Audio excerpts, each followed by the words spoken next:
Hey buddies, welcome to Video Games Awesome Live. Here we are co-streaming the video game, or the Game Awards, brought to you by the beloved Jeff Keighley. I feel like we should have had Doritos and Mountain Dew. No, the joke hasn't died.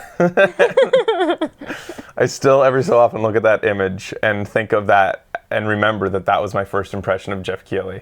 Yeah. And that Dorito Mountain Dew thing. And now he's actually become a really, I think everybody considers him almost like the grandpappy of video games now. Like he kind of runs, he's like, if there's a figurehead in video gaming journalism, it's him. He kind of represents. He did a Doritos and Mountain Dew joke an hour ago. That's amazing. Oh my god. That's good. Times have changed. He could have gone, I feel like, one of two ways. Like that was the dark side of Jeff Keighley. And now we see the light side, the guy that comes out and calls out his own show sponsors. Yeah. The guy who last year, so he's doing this amazing juggling act of sort of being like raging against the machine type guy. Like he'll call shit out. Like I was expecting him to be soft on No Man's Sky, but he did like a big rant. Well, not a rant, but a big speech on his YouTube show about it and how he feel like it was a betrayal and how he considered Sean Murray to be a friend, but now they're not really on speaking terms. Wow. Considering what the fallout and what he has to basically tell everybody and say about the whole thing. He even said this year that he's putting an emphasis on in-game trailers. Right. And moving away from CG trailers because of No Man's Sky. Right. That's funny because No Man's Sky wasn't CG. Huh? It's funny because, like No Man's Sky, if anything, No Man's Sky was a betrayal because it showed us in-game footage. I'm okay with watching CG that just builds the hype. Yeah. Give me hype. I don't care. I'll look at it and I'll be like, that's CG, so I can't judge the game from it. But I'm excited about the world that it's kind of previewing for us. Like, who watches the Cyberpunk 2077? Remember that from way back? Yeah. With that, just the girl sitting with the bullets around her and the cool song? Yeah. That tells us nothing about the game, basically, besides it takes place in a cyberpunk world with, like, half robot sexy ladies. That's all it showed us. And yet, it was really cool to watch. So, like, I don't mind at all things that just announce a game and build hype with CG. Mm-hmm. So I don't feel like, that's kind of weird that he thinks that No Man's Sky is the reason to get away from CG, because that was actual in-game footage. It's when you show in-game footage that's not accurate that it's a betrayal of the audience and the gamers. Oh well. I don't know, that was just on Wikipedia, so who knows. No Man's Sky for Game of the Year? How many people were probably thinking that a year ago, thinking we'd be here this time of year, wondering if No Man's Sky was going to win? Yeah. There is an update, by the way. So, Becky, did you want... What? For No Man's Sky. Did you want to run... I saw you printed out some paper. Do you want to run down a few things? So these are games that came out this year? The last pages. I also have the 2014 winners and 2015 winners. So so for 2014, they announced the Game of the Year was Dragon Age Inquisition. In 2015, it was Witcher: The Wild Hunt. Both... So the pedigree, or rather the running trend, remember, this isn't just Jeff Keighley sitting there and putting up his feet and saying this one's the Game of the Year. It's a well-done system. Yeah. They go to the community, they go to journalists and gaming professionals. I don't know how they choose them, but it's almost like an academy. Yeah. It's over, how many? Do you remember? How many is it? It's a lot. I can't remember. It's a lot of people. It's like, I feel like it approached 100 or something when I remember the 100. name. But it's a lot of people, so it's all them voting. I don't know if the bad thing is, just like the Academy Awards, there's nothing that requires them to have finished a game or even played a game to vote on it. They don't need to have played everything. So there will be bias towards popular games, which I honestly don't think there's much wrong with. If a game is popular, it means that it had an impact on gaming. It means that it is in the popular lexicon and so deserves... I think that is a factor to be considered when considering what is the Game of the Year. Case in point, Overwatch. We were discussing. No deserves, I think, that is a factor to be considered when considering what is Game of the Year. Case in point, Overwatch. Hey, it actually got it. Siri, you got it. Good work, Pretty much. We have to make her stop listening. Anyways, but it's so entertaining. Case in point, Overwatch. Some people have been like, it would be ridiculous for Overwatch to be Game of the Year this year.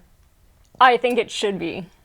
Sure, Overwatch didn't come up with a revolutionary new idea, but neither did Dragon Age Inquisition or Witcher the Wild Hunt. They were just both new things in their franchise. They're doing a lot the same, innovated a couple things here and there, but pretty much were just same old open world. That's what I was just about to bring up. It's so prominent in gaming. So far, the trend is big, open world, giant, full of shit. Right. 2-year trend so far. When did Fallout 4 come out? That's not this year. Last 2014. So Dragon Age Inquisition beat. Oh wait, that's Far Cry 4. Fallout 4 was last year? So It had to have been Fallout last 4 year. didn't get any awards last year? Weird. How? Anywho, I wanted to just... Fallout 4 was last year. Witcher 3 beat it. It got nothing, though, across the board. Fallout That's an 4, upset. that's a fucking upset. I think we discussed that. That's last fucked year. up. All right, anyways, but it's all voting. So, like, I mean, it doesn't mean these are the games of the year, but it's just like, it's a discussion piece. We all sit around and just discuss based on what was determined. It doesn't determine the game of the year. But what I was going to say about Overwatch, nothing like revolutionary. It's TF2 with a hero character lineup, kind of like MOBAs have been doing for a while. Yeah. However, it's an awesome game. Anybody who's played it has said it's a solid beginner-friendly. fucking game. It's a really well-made game. Yeah. Second, it is insanely popular. If you're not playing it, you're annoyed Sick of it. that people keep talking about it. Yep. That says something about like what defines the year. If you look back, there's actually some websites that have taken the winners of the past in the Academy Awards over the years, and it says who won, and you're like, what the fuck is that movie? Yeah. And it says who they were up against, and you're like, Like Citizen that Kane. didn't fucking win? And you're like, Yeah. these classic, amazing films from the past that lost to films that you never heard about from that year in the Academy. And it's just like, I don't think the Game Awards are going to be quite like that, but it just gives you should see those lists though. You will be blown away. Yeah. Click here. The last one will drop your jaw. Anyways, I just wanted to say that. I think that Overwatch, because of its year-defining run, deserves some strong consideration. I think so too. Because what else is it up against? Oh, sorry, you want to... Yeah, let's no, look that's at fine. what it's... We'll just use this for It's reference when we organic, go over what was last year's and stuff. But Skip that page. what else is there? Doesn't matter. Becky has like a list of what came out this year so we can be reminded. All right. These are the ones that we played and enjoyed. Yeah. They're not necessarily in the jury votes. This is what the But jury got to Doom, vote on? dude. Yeah. So how do they determine what the jury gets to vote on? Doom came out in May. There And you go. Overwatch. How do they Both whittle ones are out like some things from even being in contention? Like, I have no for idea. instance, like I don't know. I don't think I see Darkest Dungeon in here or anything like that. You know, like Yeah. how do they who determines the nominees? Because that alone makes bias towards certain games. Like some Right. aren't even in the running that should be. Anyways, if you guys know, Doom pass it better on, win and Becky will something. look for if you know how it's determined. All right, so Doom is up The for Game of the jurors Year. nominate titles. Oh, and then how do they Thanks whittle to it down the- from there? So then they must have like 200 titles and have to whittle it down. Oh yeah. Then they is have to there have like so many. maybe there's a preliminary round of voting then? The jury votes on nominees, and then the jury votes on the winners. So it's a preliminary round that just determines the top, and then they re-vote again for the actual awards. Okay. Right. Wow. All right. So Doom is up for Game of the Year. Inside is up for Game of the Year. Inside's like all over this, and I was kind of the same. Like Unraveled isn't mentioned once. Inside was fun. Yeah. I don't know that it deserves to be all over the place. Yeah. Okay. Overwatch is in there for Game of the Year. Titanfall 2. We haven't even touched it, Yeah, so I which can't even people judge. have been telling us. I just thought it was going to be the same as the last one, which was like a game that I played for 2 hours, giggled, and then said, all right, I'm done. Yeah. But are you guys saying that Titanfall 2 is like it far and away deserves to better be in here. than Titanfall 1? Like, is it completely different? I've heard great things about it. All right. Well, maybe we'll have to give it a look. Yeah, Inside was fun, but not Limbo fun. I totally agree. And Yeah. I think Unravel is better than Inside. Yeah. Best game direction. Blizzard, EA, ID, Naughty Dog, or Respawn. So ID would be for Doom, and EA would be for... What did EA make this year? It's on my last page. If you All want. right. Best art direction, Abzu. We never played that. A lot of people requested it. Yeah. Firewatch, I did like Inside. Firewatch. I could give art direction to Inside. Yeah, I don't think yeah. Game of the Year, but I could maybe Yeah. consider it for that. I can see Overwatch, Abzu is beautiful. Uncharted. Jotun wasn't in there, Yeah, like there's. and we haven't played, but looked. It is a popularity beautiful. contest because the fact of the matter is there's going to be a lot of people in the jury. I'm sure a lot of the game reviewers will probably have the best library of games that they've played this year, but there are people in the jury who aren't reviewers. They're just Yeah. So there are people in the jury who are too busy to play games because, like I said, they're people from the industry Right. who are just going off just what they've seen in clips Yeah. and stuff. Oh, the other one that didn't get enough credit in here, any credit in here, that I loved was the Fire and the Flame. Oh think that's what yeah, it's called. I yeah. So there's gonna adored be that things are gonna be game. jilted or what do you call it? Whatever.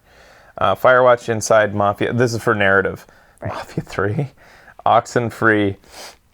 I don't know what that is. Oh, the sort of hipster game. Uncharted 4. No. I can't judge Firewatch because we didn't finish it. I was Inside super was an into it. interesting narrative, but Flame in the Flood, that's it, Laura. I feel like a Thank good you. narrative needs an ending that makes sense. Mafia 3. I do not like the narrative category. But what was there this year? Give it to Doom. Battlefield 1. Battlefield 1, yeah. How was that? It's on here for Okay. other things. How is it not in there for narrative? Just the I know. opening scene alone. I know. Gorgeous. What the fuck?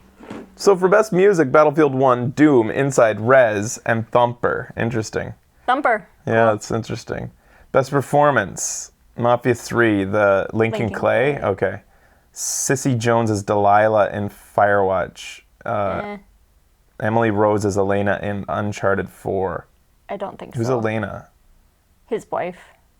Oh. Her name's Elena? Why do I keep forgetting her name? I don't. This is the second time in like a week that I keep forgetting what the second character's name is. Nolan North for Nathan Drake.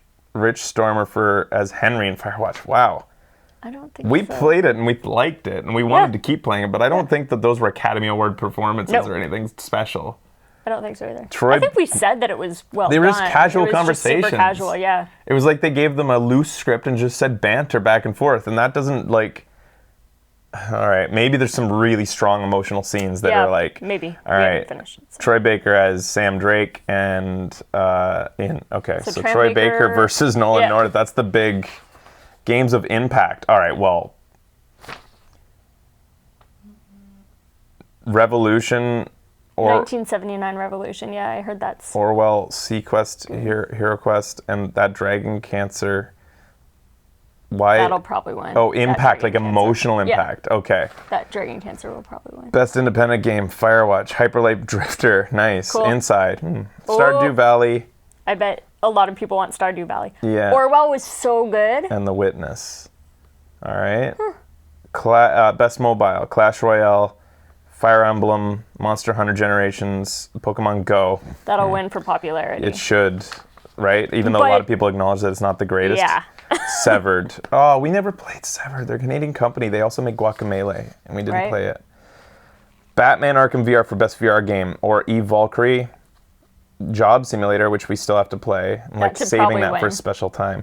Res Infinite, we should play that this before you leave. This year we should get it done. Okay. Res Infinite, we should also do accounting.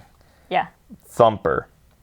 Man, for best VR game, I would totally say Can't call Arkham VR game. no. Eve would Valkyrie say- made me mad, the demo. What was the fucking scary one? Yeah. That was fun. That was fun. It was pretty simple though. It's just an on-rails shooter. Until What is Dawn. the best game that took advantage of the VR platform too? You have to make that a consideration, right? Yeah, I think it did. We got some guys doing a pre-show. We're not going to listen until they bring in. They're going to look at. Oh, Jeff Keighley's talking. It's almost here. It's almost, I'm excited. I'm feeling the energy of the Game Awards within myself. Okay, good. Well, yes, it's all happening upstairs. All right, so we'll turn it up when it looks like they're doing something. Best action game, Battlefield 1. Thanks for doing this, Yeah. by the way, Becky. No problem. Doom, Yeah. Gears of War, Overwatch. Overwatch an action game? I don't even know anymore what an action game means. Titanfall. Okay. Ooh. Best action adventure. What the fuck? Dishonored. Hitman. Is that an action adventure? Hyper Light Drifter. Kind of a Really? stealth adventure. Ratchet and Clank. I'll give that. That's action adventure for sure. Uncharted Thief's End. That's definitely action adventure. Oh, what are we looking at? Gameplay. Of Okay, just he's showing. Mass Oh, they're going to be Effect showing some gameplay from Andromeda. He's giving a preview.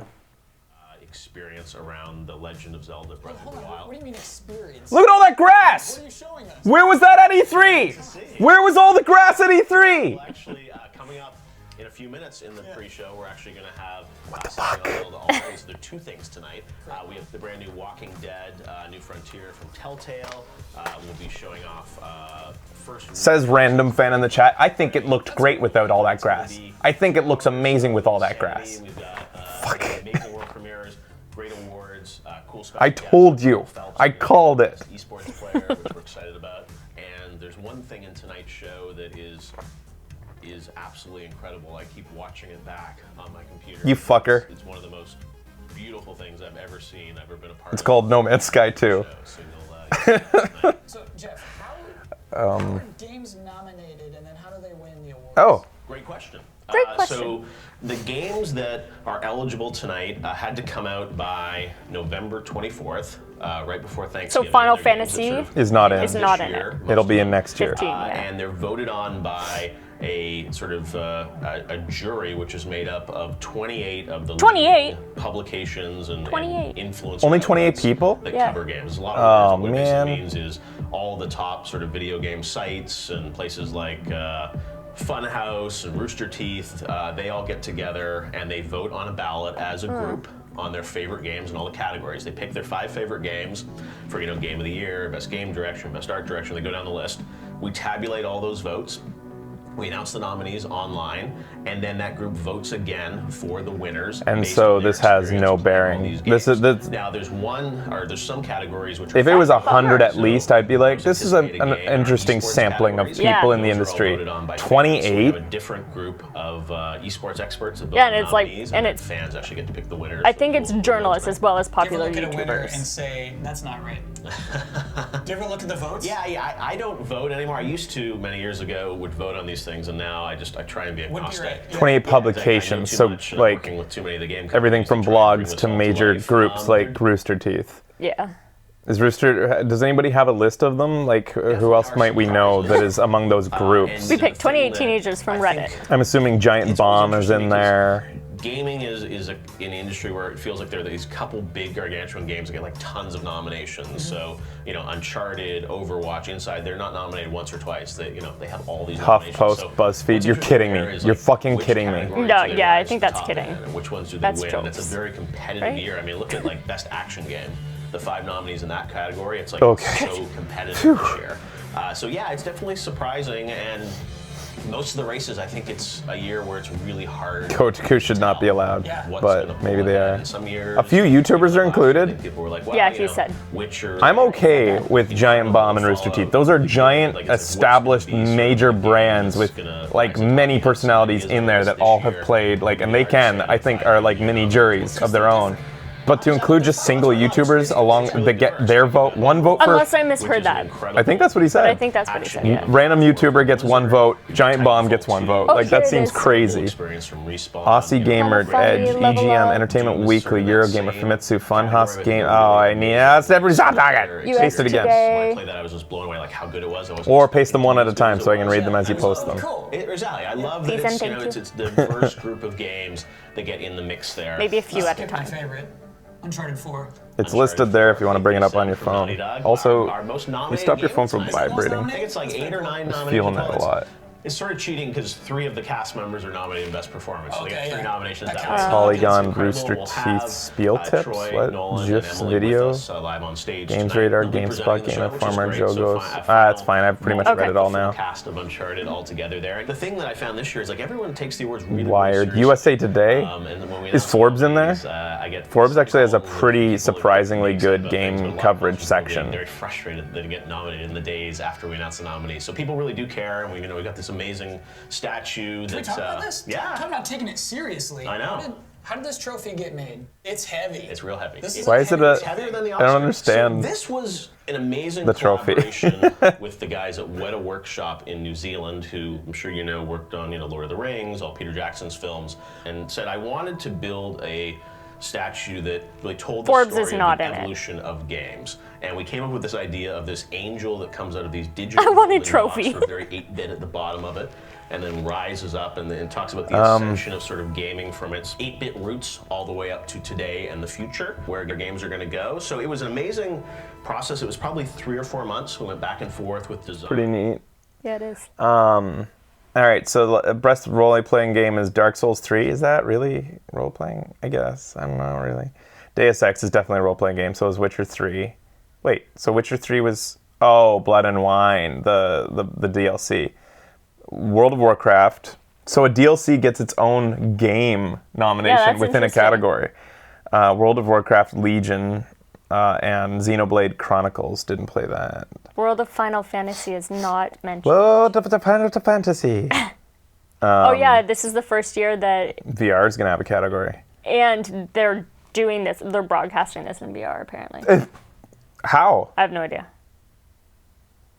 In what way? Like, is it going to be like how I've always wanted? You're sitting in a seat in the audience, or is it just... I don't know exactly what it is. It's also the first year that it's going to be streamed in 4K resolution. Yeah, it just says as well as virtual reality. YouTube just announced 4K streaming now. I am not going to make this show 4K. The fucking equipment required, it would just cost like $10,000 to stream in 4K. It would be insane. Unless you guys want to donate $10,000. It's a waste of bandwidth, yeah. 4K is that's so ridiculous.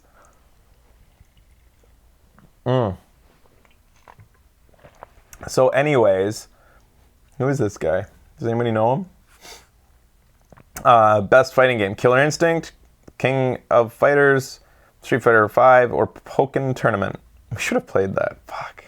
That's a missed opportunity. We really should have. How did people not request it? Us playing Pokken Tournament. Everybody requested we play the new Pokemon game, but based on what we did, how we loved Pokemon Snap, you'd think Pokken Tournament we would enjoy way more than a real Pokemon game. People did request I just want to see lots of Pokemon. And that's why I don't like Pokemon games. I like the Pokemon spin-off games where you see tons of Pokemon. Apparently some people did request it. I don't remember that. It's in the request thread. I don't look at that. Yeah, me neither. I take stresses me out. It fucking no, I don't read a stresses me thread. out. I'm not gonna I do sometimes. I'm not gonna wade into a thread of like, oh my god. I take general, like, I just go by how many people just kind of ping me on Twitter being like, maybe Pokken Tournament just came out this week, stuff like that. Yeah. I don't mind tweets like that, by the way. And they, like, as long as it's not incessant, like every day. Yeah, don't you say it, request like, the if you've same already thing. asked, don't ask again. Yeah.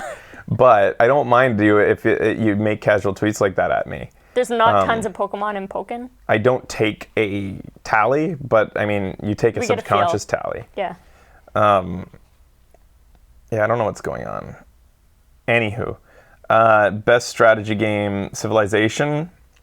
6. It is the best Civilization I've ever played. Nice. Fire Emblem Fates. Haven't played it. Banner Saga, I did play that a little bit. It was good. Cool that it's in there. XCOM 2 or Total War Warhammer. I have to say XCOM 2 doesn't deserve it at all. It was a major step back from the last XCOM, which is sad to me. Total War Warhammer, I actually wanted to play that. Remember, we looked at quite a few trailers for it because they made all their trailers in-game. Yeah. And somehow the game has that much detail on a micromanaging level, down close. I am Jeff Keighley, and we are live here at the Microsoft Theater in Los Angeles as we count down. Best family game, Dragon Quest Builders, Lego Star Wars, Pokemon Go, Ratchet & Clank, or Skylanders. Platforms all around the world. We're live in China. Best sports, FIFA, MLB The Show, and who cares? Whatever. Best multiplayer, Battlefield, Gears of War, Overcooked, Overwatch, Titanfall. Joining me from Nintendo, you know him well, Bill Trinan. Trinan, great to have Who you. the fuck is he? Jeff, thank you for having me. It's great to be here. Who is this guy? You are spoiling us tonight because we have a two-part Zelda experience that begins in Yeah, I the thought. show. I remember him. Yeah, he was fired. Excited. Like 2 years ago. We saw some new stuff at E3 this year, but I know you and the team at the Treehouse have been working hard to prepare a new look Guess at he got the his game. job back. What can you tell us about what we're about to see? Well, yeah, obviously at E3 we Now showed, can kind of the everybody go adventure. defend the tell everybody that it was a joke that I just made, and then if you're watching this recorded, go to the YouTube comments and tell them it was a joke. About 1% of the total world. Every time I do that, people are like, "How do you know that's Bill Trinan? He works with Nintendo." Of what and who I think the chat plays along pretty well. They do. They do. They know it. They've been here long enough. But so many people are like, "I run a video game show. How could you really not think that was a joke?" Reggie will be on stage during the main show with more on the game. But we want to thank you guys so much for preparing this and supporting the Game Awards. Best Trending Gamer, Angry Joe Show, Zelda. Boogie. Wow. I know those two. Danny O'Dwyer, Jacksepticeye, and Lyric. Angry Joe. World premiere. World of the premiere. Are you guys ready for this shit? Hey, it's a proper trailer. It's not just Yeah. holy shit.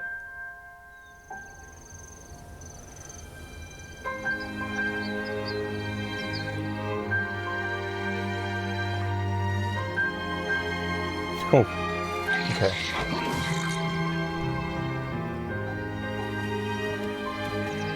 A dog!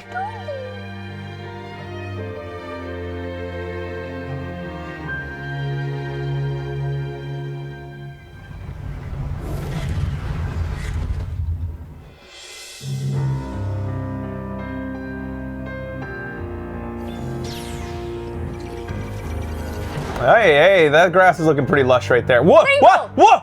Linkle! Is it? It was boobs in the exact same outfit as they just showed Link in earlier. Uh-huh. Linkle, yo.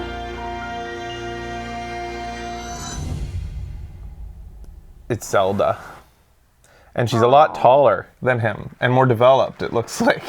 Is there an age difference this time? Has there ever been an age difference between Zelda and Link, or they've always been the same age in all the games? Because she looked... incredible stuff, and we of course will see more, as I mentioned in the main game. He was It's crouching. coming up at the top of the hour here, But still, so, she was, stay like, tuned pretty well for that. developed. But Why right isn't now, it we're gonna get Linkle? to Why some couldn't it awards. be? Of course, a It big makes part of sense the that it awards would is be Zelda. recognizing But I the was best expecting creative to and see some technical Linkle in achievements Linkle's of the non-canon, year. though, and she's just very like a- happy to announce our first award recipient of the night, the best mobile and handheld game, and also wins the best family game, Pokemon Go. And the guys from Niantic are here. Oh no, Oh, so... so wait, Amazing guys. story this year. This is your So, moment, guys. what got- Congratulations.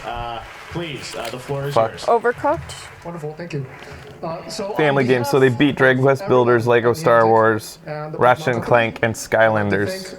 All of the amazing trainers around the world who have joined us. I do know since families the that play launch it of Pokemon together. Go. So unfortunately, they're once again, Grateful that we've with been the given awards, opportunity to just inspire saying, so oh, many and this people just to won. get off the couch and To head me, outside to explore the world around them and learn The more Academy about the Awards, communities along the way. any award show, has always been about, all right, next category, and you watch the 5 nominees, and everybody in the room who's watching at home on a couch, maybe having a beer, all argue really hard for like, a few seconds while they announce the nominees. Then they announce the winner, and everybody like cheers or boos or whatever.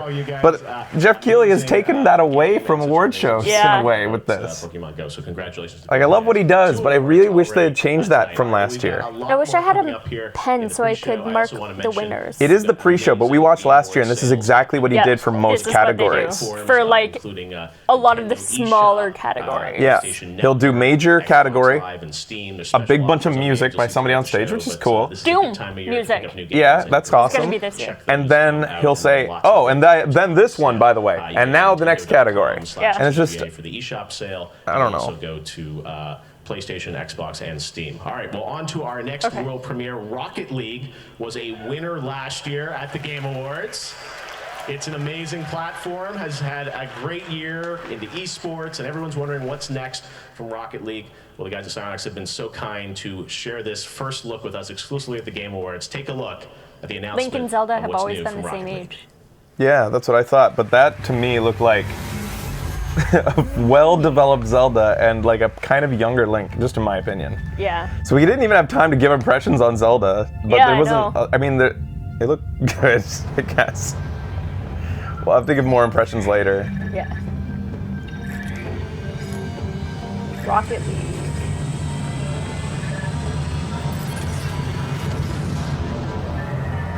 Vulcan. So Rocket League, Starbase Arc.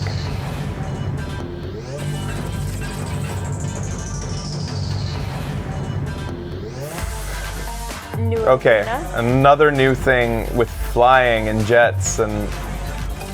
All right, we've more awesome Rocket League, and we do have to make a return because it's basically a brand new game now.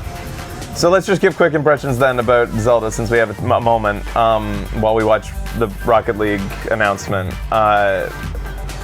It looked a little bit more lush than at E3. There were particular scenes where it looked like there was way more grass than we saw at E3, which was being played on the Wii U, right? So now maybe we're seeing what they expected to look like on the Next or the Switch or whatever the fuck it is. Yeah. Any other things that stood out to you besides... I saw a shit ton of aliasing. It was distracting. Like it was more than just a little bit. It was like it almost looked like it was coming off a 3DS screen. Yeah. It had so much aliasing. A lot of that. There was a little dog. Thank you for coming all the way. Yeah, there was a little doggy. It looked like some farming. Announced today, Or at least farmers. Yeah. Uh-oh. Thanks for having us on the Game Awards. Is he- I know a lot of you guys know me and Gearbox from our games like Borderlands. Borderlands 3? Borderlands fans in the house? We'll get to Tales of the Borderlands. We'll get to it. We'll get You to know it. that we're a developer. We'll get to Snipping it. it in the I'm bud. here to announce Gearbox Publishing. We're going to help independent developers bring their games to the world through publishing games. And I want to announce our first published title. This is Sebastian from People Can Fly. hello, Sebastian. Whoa! Whoa! Yes! Yeah! We knew it was coming. There was rumors. I'm here to announce Bulletstorm full clip. Full clip. Yes. This is an over-the-top first-person shooter. Full clip, not Bulletstorm 2. Full clip. One-of-a-kind, stylish gameplay and 60 FPS. Coming to Windows PC, Xbox One, and PlayStation 4 on April 7th. April 7th. Holy shit! 4K on the So PlayStation full 4 clip. too. Since they're not calling it Bulletstorm 2, is this going to be some sort of like arcadey experience and not a PlayStation story? Pro too, so it's beautiful. It's beautiful. He came all the way from Poland to tell us this. This is great news, and I think you have a little something more to tell people before we take a look at it, Randy, because there is a little twist to this, right? Well, yeah, there's a little twist. First of all, you know, I know there's a lot of folks at home looking forward to your sales in line with the Game Awards.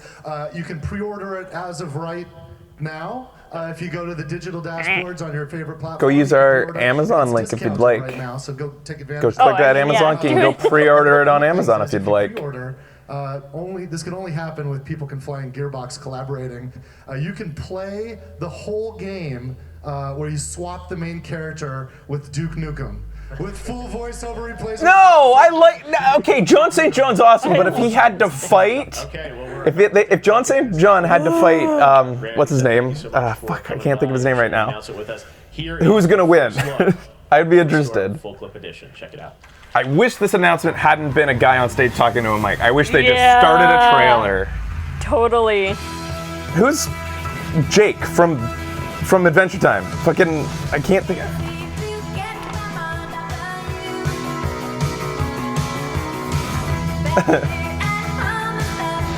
Oh, I love her. This is, wait a minute. It's a remake? That was exact scenes from the last Bullets. It's a remake. Are you a little bit excited that it's a remake though? Yeah, I'm excited to play it again. I was going to play it again. Yeah. But John DiMaggio. John DiMaggio versus John St. John. Who would win in a fight? Yikes. They're both very good. So I don't want to swap them out in a game. I want to play them against each other. together or co-op together. Yeah. All right, so let's temper our excitement because this is just a remake of Bulletstorm on the PC and in 4K with maybe updated graphics, which is an amazing game, and it was underappreciated, and I hope that they get more sales because they deserve them. Like, it wasn't marketed right when it came out. It was kind of just sent out to die. Piece of shit. We're right back where we started. I love that guy too. The guy on the right. I love the clip of. Guessing this wasn't included in the brochure. I love that the clip of him is just beeps. I have to say, I'm a little bit like, of great stuff. I thought that the main character was amazing, and I feel like it's kind of sad that they feel like they have to sell it like that, and that so many people are only going to talk about the game because of that. You think I so? feel like Bulletstorm was really underappreciated because it was so undermarketed. You're gonna kill my dick? What does that even mean? Hey, get back here! Such great lines. Did another thing just get announced? The VR game is Res Infinite. Congratulations. Yeah, something just got announced, and then Res Infinite. Yeah, it's Steve Bloom, not John DiMaggio. Which one is it? To announce that the most anticipated game that was voted on by the fans on social media and on now Twitter. another It thing. is Bloom, you're right. You're missing The another Legend thing of that got Zelda, announced. Breath of the Wild. What is it? That one, I was Reggie very will be on interested in stage hearing their thoughts a little bit on. later to share more Most about that anticipated game. Now, let me God tell of you War, about what you can Horizon expect Zero Dawn, with the Mass live Effect show that's Andromeda, coming up here Red in Dead just a few 2, minutes. or We have Legend And which of one Zelda. wins? show, Zelda. and we're going to show you a ton of Which I first can looks at see, games. but- We're also gonna No, recognize Red the Dead best is games more. of the year. We've got some My opinion matters amazing most. guests presenting on stage. We're also going to recognize John DiMaggio some of the is best Phoenix. That's why I was getting esports confused. players, teams of the year. Steve Michael Bloom Phelps does a lot of will be here. anime We're voices. honored that He's he will be here amazing. to present the Well, best now let's make it a esports three-way player award, so look fight. out for that. Seriously, though, those three men? Music in the show. Yeah. Run the Jewels will be here. They'll be performing 2 tracks just announced. RTJ3, their new album coming out for free in January. They'll be here, and they had an amazing partnership with Gears of War this year. And then everyone in the rehearsal has been talking about this. The music of Doom. That sounds live, fun. The soundtrack of Doom. They are gonna rock. So let's just, like, about the Bulletstorm, like, I have no time to give my impressions I know. on anything's being shown. On I know. E3, they, like, show you something, then have a guy talk very boringly for a while so you can talk. Yeah. So stay tuned for that. Now, in terms of the games that you're going to see tonight, a lot of people are wondering, what are we going to announce? What are we going to show? Let me tell you what you can expect in the main show. How about We are going make to it a be showing surprise? A lot of extended gameplay clips from games. You'll see things that are going to run 3-4 minutes in length, really in-depth look at some games. We do have some new game announcements. So the good thing about the Bulletstorm thing, what it potentially means is a sequel down the road. Yeah. That it's still They haven't alive, forgotten right? The about it. franchise is still going. That's the good thing. It's like a Yeah. verification that it's alive, that the studio who made it originally is still making things, Yeah. and they're together.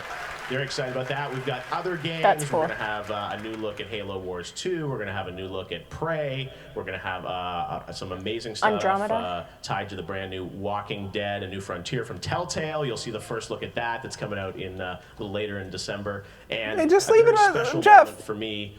Make it a our surprise. industry Don't give me your icon bullet point this lineup. year will be the one and only Hideo Kojima. He's here this year. And that's He won gonna be an- an amazing moment. We are so excited to pay some tribute sort to of Mr. Kojima. Industry Icon He's joining Award. us here. Hopefully he's in He the won front it? row. Yep.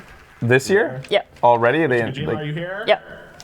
Yeah, he's here. He made it. is he in He's the? here. All right. Front and center. the He's way just- we he's sit right here. next to, So we're so excited, Kearney. To be putting this show on, and as everyone's mentioned, you can not only just watch the show, you can interact with us.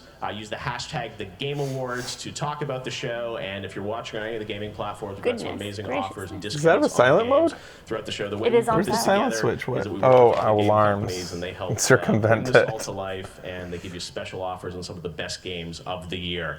So we'll recognize those games. We'll look forward to what's happening in the future, and it's all happening live right here from the Microsoft Theater. Yeah, so just a reminder, if you are pre-ordering Watching the show, games, we're getting there's ready. an Amazon link below. You can go Biggest pre-order on night, a Amazon. 2-hour experience That's the live last from time I'll theater. say it. We're going to kick off with a pretty amazing moments that I'm really excited about. And we also have lots of awards in the show. You'll see Best Performance. Of course, you'll see Game of the Year. You'll see Best Game Direction. You'll see Overwatch Best is up Sports for Racing Game. Esports Game of the Year. Recognize the best esports player. This is So it's Fans' all coming Choice up, a Awards. full 2-hour So you can go experience online to vote for live this, I on Yeah, guess? and all Esports platforms. Game of the Year. Game Awards 2016 is about to begin. Enjoy the show. Thank you so much for watching. God of War is up for most anticipated game is already announced. That's it. All right, we can just sit back now. Sometimes there's so much uncertainty in the I want to get world. back to this. It's easy to feel anxious about where we're headed. Seems like you're a hair off course. But games can be a Oh, sanctuary. man. Too scary. Why did you include the biggest joke of the year? Games take us difference. And you're right, we do need to think bigger, act bigger. It was an interesting year in gaming. This didn't come out this year. Well, I guess they're showing trailers too. You took these because you wanted to see if there was more out there. And everyone, no matter where you're from or what you believe in, starts in the exact same place. This is our chance to restart I liked those parts. From there, each of us has our own journey. Why would you do this? And choices that lead us down unknown paths. If you're done lying to me, then you should stop lying to yourself. Don't worry, she won't be mad about a scene. That way. To yourself. Oh. Okay. In Buffering. that way, games give us a sense of freedom. I'm here to relieve you of your crown. Oh yeah, That's Dishonored why 2. Today, they're more important than ever. You saved me. Tonight, we unite to celebrate. Oh my god. Oh my god. I can't. Oh.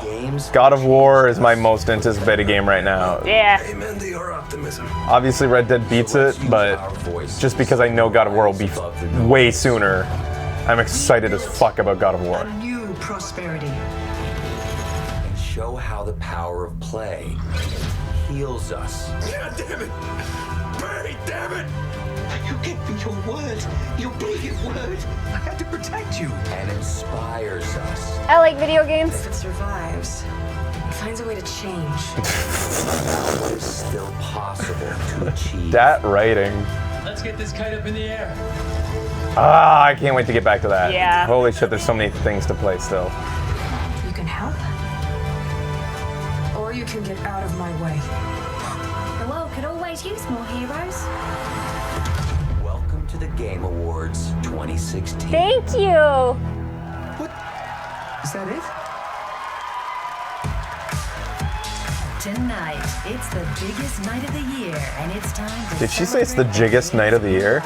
Yeah. Live from Los Angeles, I'm into it. California. This is the Game Awards. The jiggest night of the year. And now, please welcome Jeff Keighley.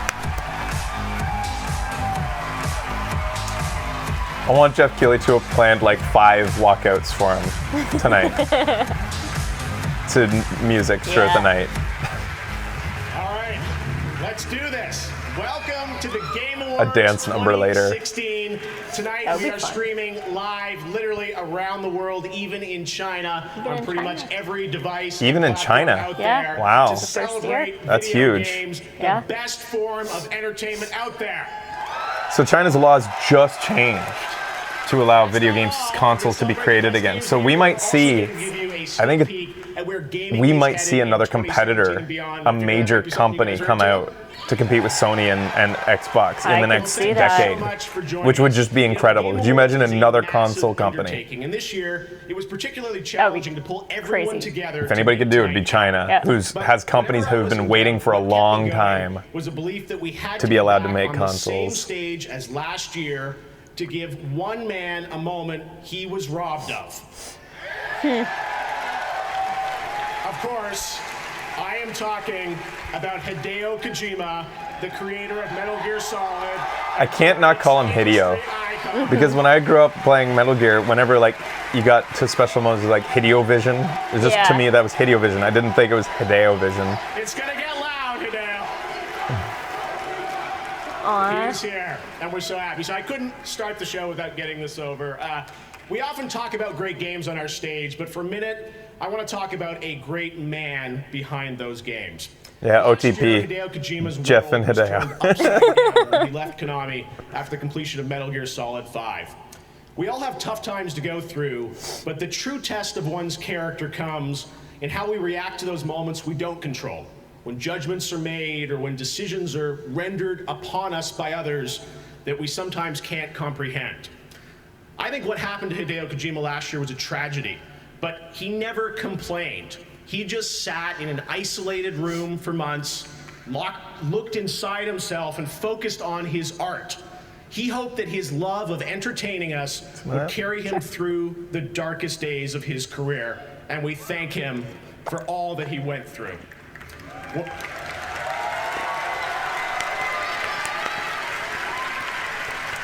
You know, when I've questioned things in my own life over the past few years, I've drawn strength from seeing firsthand how Hideo dealt with this inflection point of his life. He is one of the most principled, loyal, and ethical men I have ever met.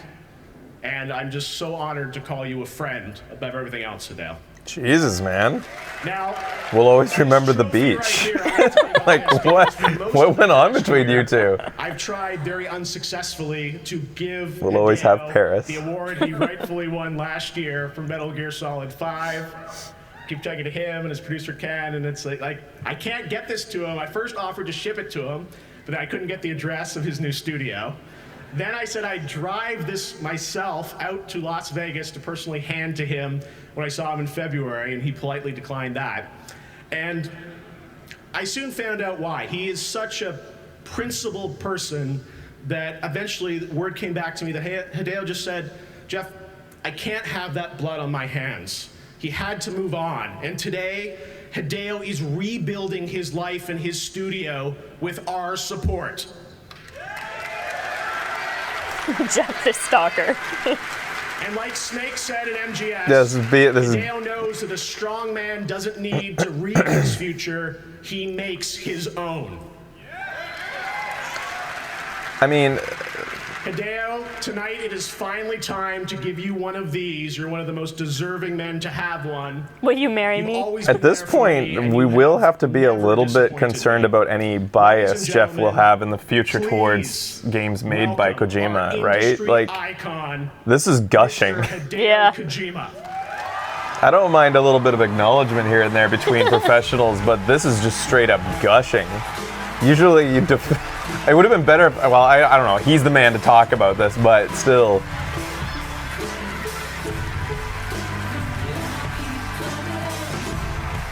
Hey, they're playing the Norman Fetus song.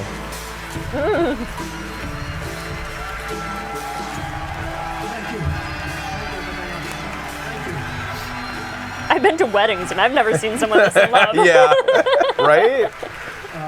Last year, I thought I lost everything, but I didn't lose anything. Thanks to all of you. I thank you all for your support. I love you, Jeff, and Game Awards. Kiss him, you fool! I love games. I love this world. I really love you all from my heart. Thank you. Thank you. This is amazing. Did he save like a bunch of refugees from a burning schoolhouse, or like what? So much emotion. One more thing. One more thing. Yes, Steve? I brought an early gift for the holidays. Please enjoy.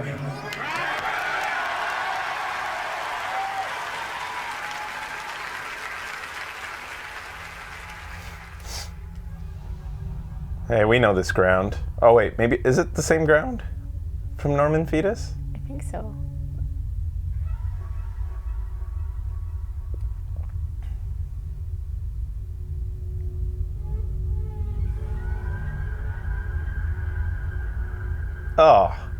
Oh, good.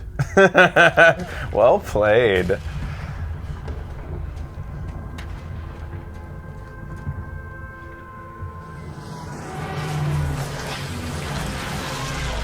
cool. Wait, do they recognize this man? Does the audience recognize that guy as a celebrity or something? I don't.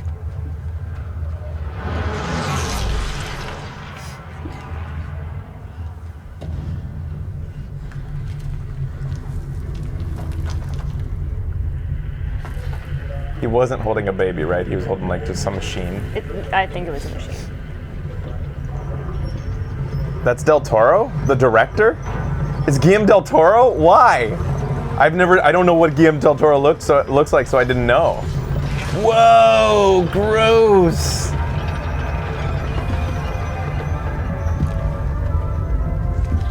This is an interesting world. My interest is piqued. You're not out of the woods. Del Toro did something recently video game related, didn't he? Or like...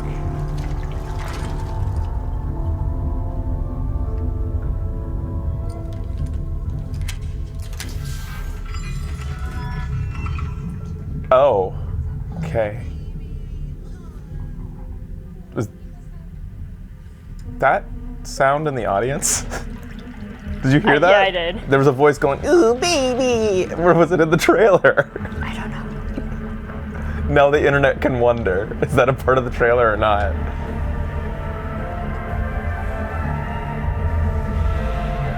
So how did Guillermo del Toro get a hold of Norman's fetus?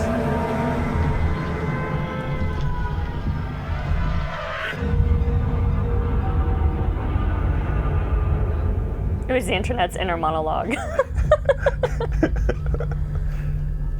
They have the technology to listen to the internet's inner monologue now. It couldn't have been the audience. Who would be that audacious just to say that out loud during a trailer like this in the middle of a crowd? Is that baby a bomb?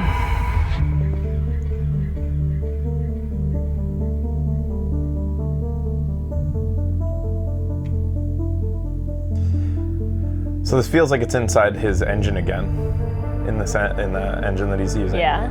This isn't CG. This is I was just gonna say it's beautiful. Yeah, it is. We're getting to that point where you can't tell CG versus in-game engine anymore. Renderings. Oh my god. He's attached to all those guys by an umbilical cord. Yeah, this is so fucking weird. Norman? No. Oh, wow! It's, you know him. It's, the Hannibal guy. Played Hannibal. Oh, shit. Don't know the actor's name. Uh-oh. Mads Mikkelsen. Oh my god, he has such a scary face. Yeah, he really fucking does. Go, my fetuses. Get that fetus. Mikkelsen.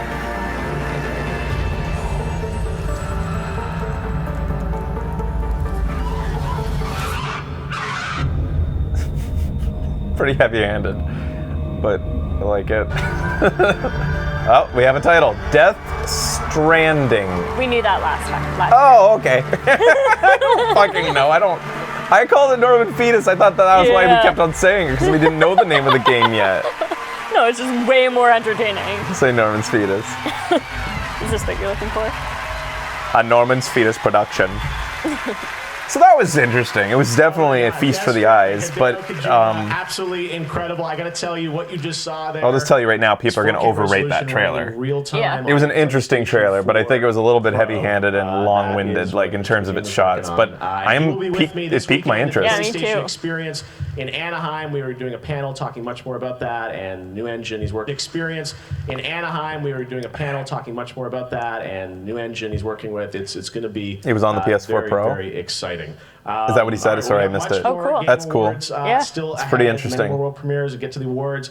By the way, we've also got some great deals on some of tonight's nominees. Check out the Game Awards sale going on right now on PlayStation Store. There no lines are always open, and they're right there on your PS4 console, PlayStation Store. You won't believe what's in store. I'm guessing it's going to be like a open world style weird game. I know it's hard to follow Mr. Kojima, but you kind of took the words out of my mouth. I don't know if anything I can say will even come close to being as amazing as what we just saw. But I'm so happy Warframe's still a you guys thing. here to talk about Warframe, because one of the things, games come out every year and there's new things, but Warframe They actually emailed me recently incredible saying success they'd story. like Launched back us to in take another look at it. 2013. You guys A just personal keep email, I building. think. And we wanted to bring you out to tell us a little bit more about what is the latest on Warframe. I know some people in there like If playing we want to it. hear the latest, I could talk for the rest of the show. But really, we made this game, and I'm standing here because our community believed in us. So anyways, just a little bit more about that trailer. What did it show us? Weird world, creepy world with things that are made out of like flesh, like tanks that are made out of flesh and tentacles. Yeah. Umbilical cords are a huge thing. Oh, yeah. It looks as though the soldiers that Hannibal Lecter commanded there were attached to him by umbilical cords. Someone would maybe assume that the thing that why Guillermo del Toro is in this. I have no. Has he acted before? Was he in a thing before? And the thing he's holding is maybe a future soldier that he's like rescuing, that's being grown, and that he took it from them, their world. Maybe they grow soldiers. That's just, I'm extrapolating based on the imagery I saw. I know Guillermo del Toro is an actor. Has he acted in a thing before? Is he one of those types of directors? I've never seen him before in a thing, acting in a thing. Yeah, you liked Pan's Labyrinth. That's what he made. I want to see that again. Maybe you guys can summarize if you're knowing what she's saying, but I'm just not that interested in Warframe myself. I think we can skip this to give impressions.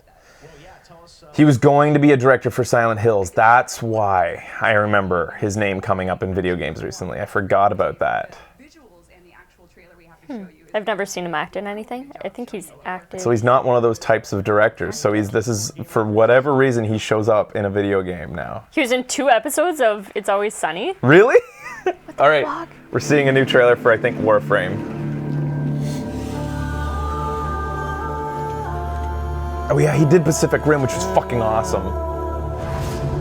I need to see that still.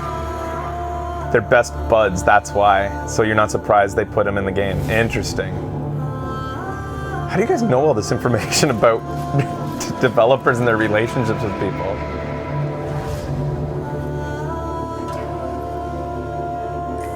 Okay, this has some imagery that we remember actually from playing even. I remember kind of some of these scenes, I feel like. Our characters. Any of you guys still play Warframe? Do you like it? Still? Pacific Rim 2 is happening? Awesome. Warframe Ninjas play free. I'm sorry, I just kind of didn't pay attention to that. I'm not that interested. Oh, look! Oh! Not actual gameplay. Is that the... It's kind of weird how the kid's stylized and the dog isn't. The kitty dog bird? The kitty dog bird. The kid looks like he's cel-shaded, but everything else doesn't look like that. Yeah. Just kind of ferocious kitty dog bird. Tuesday, buddies. Storm is coming, and my son is walking right into it. Yeah, we know about this thing. DLC? Or just a reminder exists. Is this just commercials, like the same as a commercial break? Because these aren't trailers. This is just like saying these things still exist, I think. Seems like it, yeah. Yeah.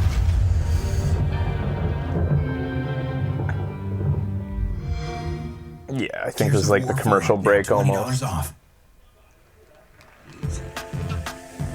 Hey everybody, Alison Ace LaPierre. Welcome to the Assassin's Creed Red Room. All right.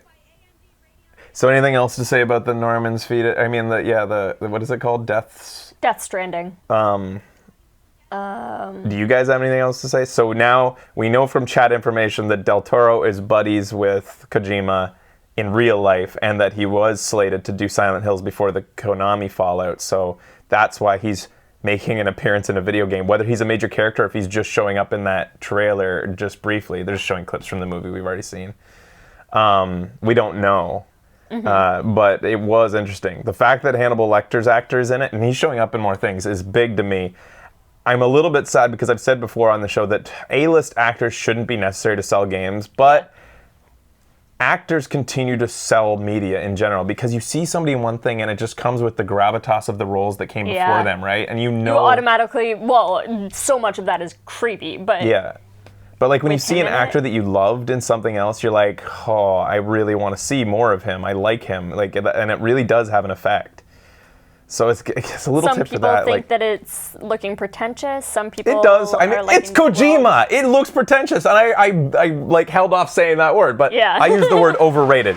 The people who buy into Kojima's pretension are going to fucking say that was the greatest trailer that's ever been made. It was interesting, but it wasn't the greatest trailer ever made. I am very interested in what he's going to come out with, though. Yeah, me too. All right, so this might be a segment where I say our first reaction and put it up on YouTube. That's why I wanted to summarize. All right, let's get back to the Game Awards. And LP, this is Run the Jewels. Oh, it's just music. It doesn't matter. That's the hardest part about this right now is that like there's no time to react or give our impressions. And the other thing is, like, I really want to go back and rewatch it. Me too. Rewatch this we definitely will. There will be show and trailer coming too. Yeah. So who are these guys? I don't know if we need to... Time to get flagged. We'll just go like that then. Run the jewels. If you Is guys this like the Doom guys? The guys who did Doom? No, I don't think so. No, definitely not. The guy who did Doom is an amazing guy. Remember that trailer I showed with all the chords he has? And like, he was from like... Oh, yeah. Yeah, he's like one dude, did all the music. If you guys like this, you go turn up the volume on YouTube if you'd like. So here we could like speak. Let's talk a little bit more now that we have a break. Talk a bit more about what we saw with the Zelda trailer. Mm-hmm. Again, we saw that it's a bit more lush than what was shown, and so probably because it's a cross-generational game, that we're thinking it's still on Wii U. Though I wouldn't be surprised if they canceled that and just said next only. Switch only. But if it is going to still be on, maybe what we were seeing at E3 was Wii U graphics. Is it? I don't even know anymore. I've stopped following it because I got angry. But it's looking more lush than it was at E3. That's for sure. But it's still not incredibly lush as it was during the first trailers that they showed. It is on Wii U too.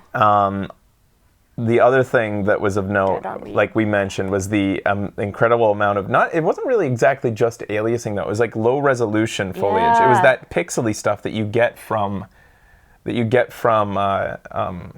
like playing any game on the 3DS. That really big blocky along the edges of polygon. I guess like, it is aliasing. It's just like super duper aliasing. Yeah, we're used to it. Tons of that. We're used to it being like dancing tiny little pixels along an edge because it's higher resolution. That looked like... And it felt like it was clipping at points, too. Yeah.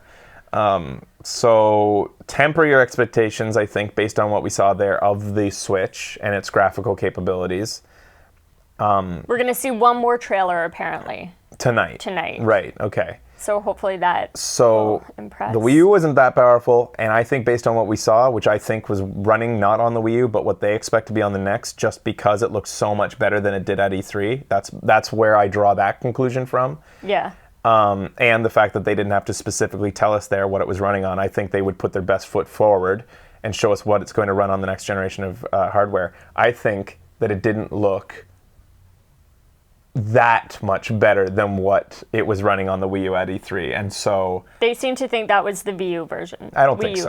Not at all. No, because of just it looked side by side, objectively looked way better than it did at E3. We've seen, and that's why if that's on the Wii U, why didn't it look like that at E3? Why wouldn't they make it look like that at E3?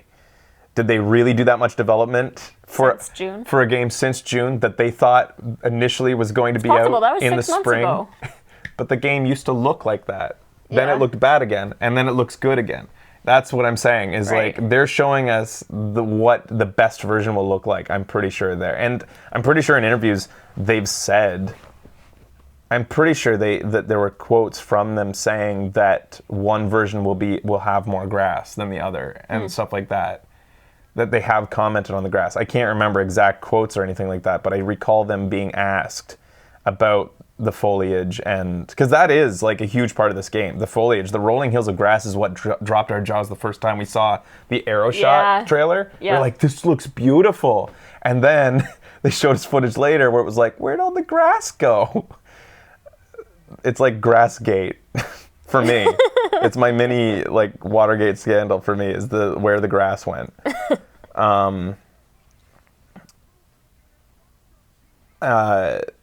Honestly, we'll have to wait and see when it comes out. We're going to have to wait and see, but I mean, right now, all we have to go on is what we're given. So this is a show where we speculate based on what we see. Yeah. So will the game look They teased better than a lot of Zelda in that. Yeah, they did. They showed us lots of Zelda. I was wondering if it would be co-op. Zelda's busty again. What are your thoughts on that? Co-op? No. You don't think so? No, not at all. No. Zelda's never been co-op, and it shouldn't, I don't think. It should stick to what it does best, I think. Although, we never thought we'd see a survival game with crafting and, like, open world style like this. So, but then those games in particular don't lend themselves to co-op. No, any of the good games, any of the great open world games that we've played in the last 2-3 years that are open, Witcher, Dragon Age Inquisition, Fallout, none of these have co-op. And they would be bad if... Well, they wouldn't be bad if they did, but they just wouldn't be the same experience if they did. Right. They would have to sacrifice things to make it co-op and things like that. When Zelda's been co-op? Yeah, when has it been co-op? Come on, don't. You're splitting hairs if you're bringing up Four Swords. That's not the same thing. We're talking about proper, full-fledged titles of Zelda co-op. And it's also a super splitting hairs if you're going to say, what? How was that was on a DS. How was that co-op? And you're really splitting hairs if you're going to bring up, like, one person with the Wii U controller helping while I play, like, the remake of Wind Waker or something like that. That one with the clothes. I don't know what you're talking about.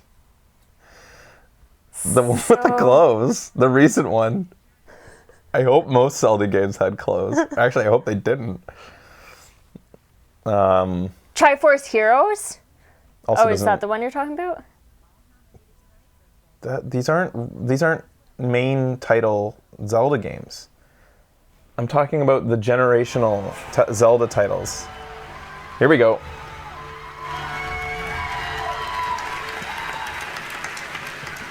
Who are you? When games are immersive, it's Elena. Taking and transportive, it's because of thousands of tiny details that Oh wow, it's so her. At the seams of an embroidered garment, the nicks on a battle-tested sword, or the way the early morning sunlight dapples through the branches of something ancient, like Can I have my tree phone? or Nolan. Yeah, he's ancient. Who is that? You. Troy Baker. Okay. That's great. This year, 5 games created utterly unique worlds, both realistic and fantastic. Yeah, where's Sully? Triforce Heroes isn't a main Zelda game. No. I don't consider it to be.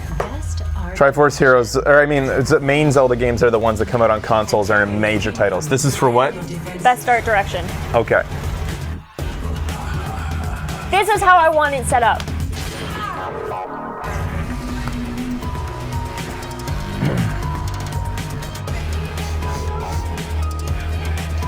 Abzu, what everybody wants us to play. Inside, which we did play. And it was quite good. Very good art direction. It was beautiful art direction. Yeah. The scenes played themselves out well. Firewatch. I don't know if I'd give it art direction. Oh, these are spoilers. We only played like the first 3 hours. I am interested in where that game goes. Yeah. We need to set aside time. Uncharted. Time. I know. Time. I know. What'd you guys want? I'd say inside. Gotta go with Overwatch in this lot. Firewatch. Say it together. Absolutely. Yeah. Inside. Yeah, it deserves some recognition. It was good looking. It was. It's alright. I don't know if it's my choice. I think that it could be my choice. Yeah. Too many games to consider. Well, out of what we've been given, Yeah. I'd say. What else was there that came out this year that we liked? Let me see if I have any in my... Team in Copenhagen very happy. Making Inside has been a wonderful experience, and your reception has been warm and This is not thoughtful. comprehensive. It's just Every day kind we of cream of the receive crop. messages from all over the world, exotic places like Turkey and Russia and Iran and Unravel. Saudi Arabia. Which was spurned throughout this. I know. I would give Unravel art direction. Yep. It should have been nominated. And Flame of the Flood could easily have also been in that category. Yeah. I think the team is already brewing on something. I hope that game did well. You should join us. Financially. Copenhagen is wonderful and Plated is hiring. Yes. Copenhagen is wonderful and Plated is hiring. So I hope I never make a joke on stage in which people are watching streamed at home on the internet that has that happen to it. Because nothing slays a joke harder than buffering. Unravel was wonderful. Not that that was a joke, I don't know. World premiere. Andromeda. What is this? It can't be Andromeda because that's already premiered. Rad Mix. Oh my god. Oh, it's the new Telltale, I bet. Telltale's gonna have...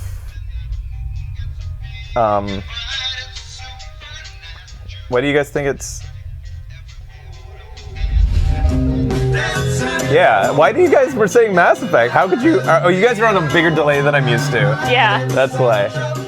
Yeah. I did the same thing. As soon as I saw that it was Guardians of the Galaxy, I knew it was going to be Telltale. Because no way they were going to make a Guardians of the Galaxy game out of nowhere, like this, a full-fledged type of game. 5 episodes of Guardians of the Galaxy from Telltale. Wow.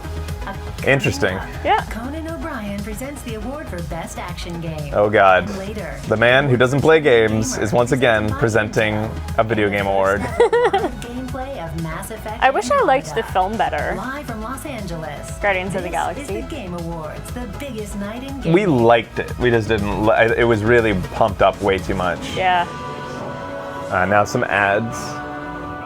I saw some people who were annoyed at Conan for his take on Final Fantasy. His playthrough was really negative. I guess he was like really lacing into the game. Oh, really? People, you need to realize that his shtick is that he's not a gamer. And you, like, I saw some people be like, he should have been less biased. What the fuck? When Conan is getting criticized for being biased or not giving games a chance. Yeah, this is coming. Fix Arena, please. Please, fix Arena. He doesn't like games, he says it. Just like me. You don't like games? Yeah, I thought Clueless Gamer was the hint. Yeah, I know, right?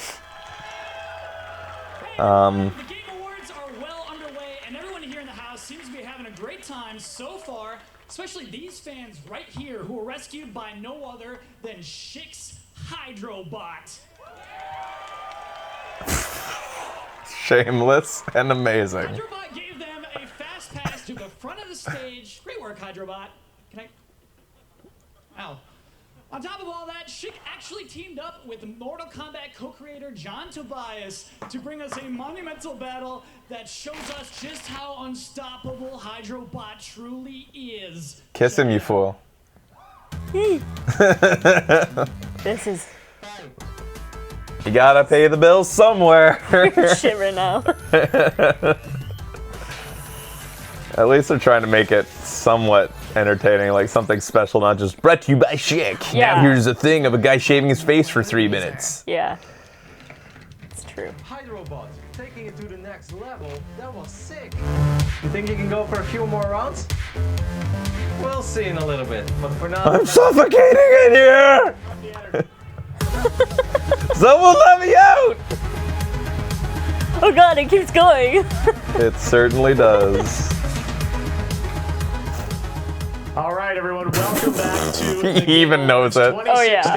He's thinking, is this the new Doritos Mountain Dew? Oh fuck. Shit, what did I do? You guys watching on Xbox Live, we've got an interactive experience going on right there. We'll announce the winner at the end of the night. People are actually voting in real time to guess against their friends what they think are going to win in all the categories.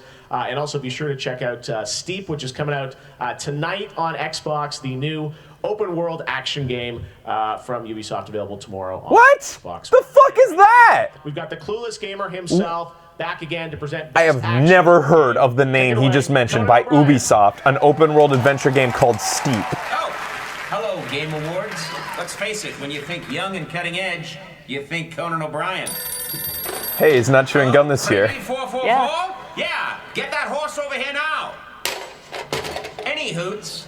They've asked me, because I'm so cool, to announce the nominees for Best Action Game. It was announced at E3. Oh, the sports skiing game. Oh, Thank you. Right. Thank you. Best That's action game. Evidently what an impression it left. Battlefields. 1. Then... Doom! It might be my game of the year. It's up there. It just was such a satisfying thing. We needed it. It was the game we needed this year.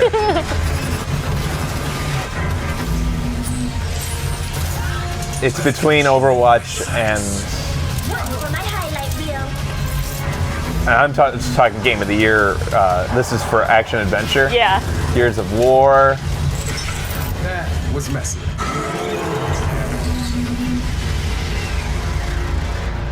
Overwatch or Doom? Come on, Doom. Overwatch. Doom. Yeah! Doom.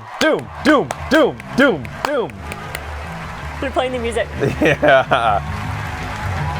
Doom is the greatest reboot of a series I've ever seen. Like, no game has ever been so perfectly executed to evoke, just capture the feeling of the original that we all had in our mind's eye. Yeah. Which was built up to the point where it wasn't even accurate anymore. Oh yeah, like, totally. When they let us play the bonus mini missions in it of the original game, I was like, wow, I thought Doom was better than it was when you compare it to the game they just made. I like the concept. Here's a gun, go wreck hell. Yeah. Doom is a game that everybody knows to be relentless, and that's because the team that made it has been relentless for the last 3 years. So to the team it did back in Dallas and Frankfurt, this is yours. It did have bad sequels, pretty bad ones. We're part of a better team. Well, just our awesome team at Bethesda across the entire. I think the problem is Doom 3 just was very different. We couldn't be part of a better team.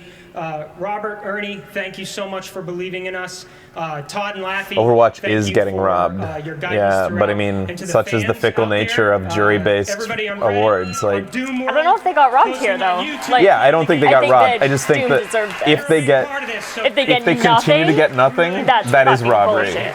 But I mean, that's the nature of award shows. Sometimes I think it should get Game of the Year. You get jilted, even though you didn't deserve it. Popular YouTuber, and he's the host of The Game Theorists. Please welcome iJustine and Matt Pat. iJustine continues to be used for everything. There's no way she has time in her life for everything. Strictly about entertainment, but they were soon followed by educational games. I can't take his voice. I've heard it too many times when somebody sends me a clip like, by the way, you're wrong on this because here's proof. Click on it. And that's just a theory, a game theory. Fuck!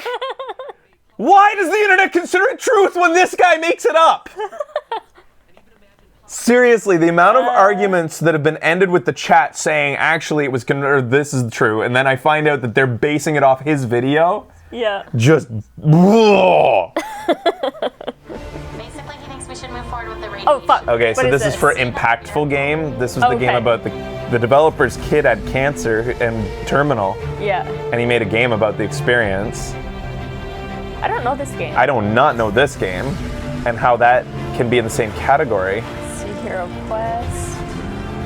How does the last one have social impact? How do either of those? Orwell. I don't know these games. Chat said this was good. Yeah? Oh, this is about Big Brother and stuff, that one. This one I was interested in. That one we know of. This one we know about. We saw that at PAX. Yeah. They're from Poland too, right? Were they? Maybe. Fuck. No, I don't It's about a revolution that happened in a country that I don't know, and I'm sorry that I don't know that history. But that'll teach you about it. And it doesn't teach you from somebody, a main character in the revolution. It tells you just somebody, an objective observer, like a small character. The game award goes Iran, to I believe. That Dragon Cancer. I figured that one would win.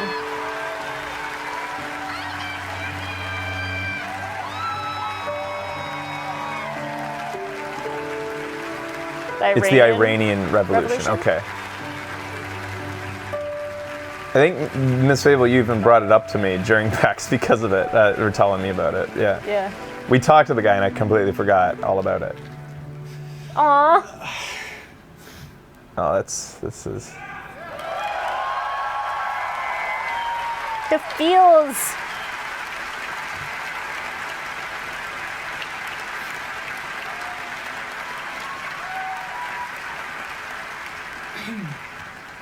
That Dragon Cancer exists because my wife Amy, my children, Caleb, Isaac, Elijah, and Zoe, my business partner Josh, our team, John, Brock, Ryan, Mike, and Chris, our friends who are at Ouya, Kelly, Julie, That's Bob, pretty powerful. and Jared, our over 3,000 Kickstarter backers, indie fund and this entire industry believed it should exist.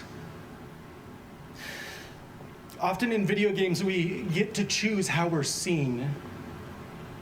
Our avatars and our tweets and the work that we do are all meant to portray the story that we want to tell the world about why our lives matter. But sometimes the story is written onto us, or it's told because of us or in spite of us, and it reveals our weaknesses, our failures, our hopes, and our fears. You let us tell the story of my son Joel. You let us tell the story of my son Joel.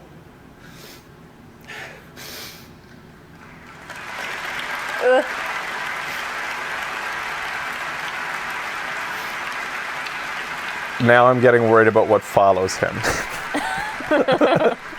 Oh, how's this gonna? It was not the story that we wanted to tell. What's gonna be the page turner? But you chose to love Do you us want to through know, our grief Quiet? by What? being willing to If Joel is still alive? and to listen and to not turn away. He told us that straight up when I talked to him at PAX. To let my Like son's it's kind of how he life mostly change you because just tells you you chose straight to see out him what the and to game is about. experience how we loved him. He died in 2014 on the age And I of have 5. hope that when we are all willing to see each other, not for just who we want to be, but who we are and who we're meant to be, this act of love and this act of grace can change the world. Thank you. And now, everybody, the music of doom. Like, I hope they were ready for what might follow this. It was impactful. Yeah, sure. Hopefully, Well, that right there's there is a why we do the show, folks. transition. That was pretty powerful. That was pretty good. You know, one of the great things about this show is that we can share moments like that with folks all around the world. And this year, we're so excited to be airing the Game Awards live in China. We didn't play the Dragon Tencent, Cancer because it has really strong religious overtones to it, and you know how that would, it just wouldn't elicit a very Tencent fans have been voting online. appropriate response from me. I wouldn't be able to hold my tongue. I just can't. You guys know what I'm like with religion. You guys can experience it on your own. In fact, I had to cut my conversation with him short at PAX because he was getting into religion. I couldn't respond. I'm not religious and I still thought it was great. That's good. I heard from a lot of reviews that it was pretty heavy on religion, and I just said it just wasn't. It was prudent. Yeah, exactly. It was my prerogative to stay away. Yeah. But I'm sure that some of you guys could, like, you know, I think I could. It's a game I could probably play personally on a show where I have to talk a lot. This mouth don't stop.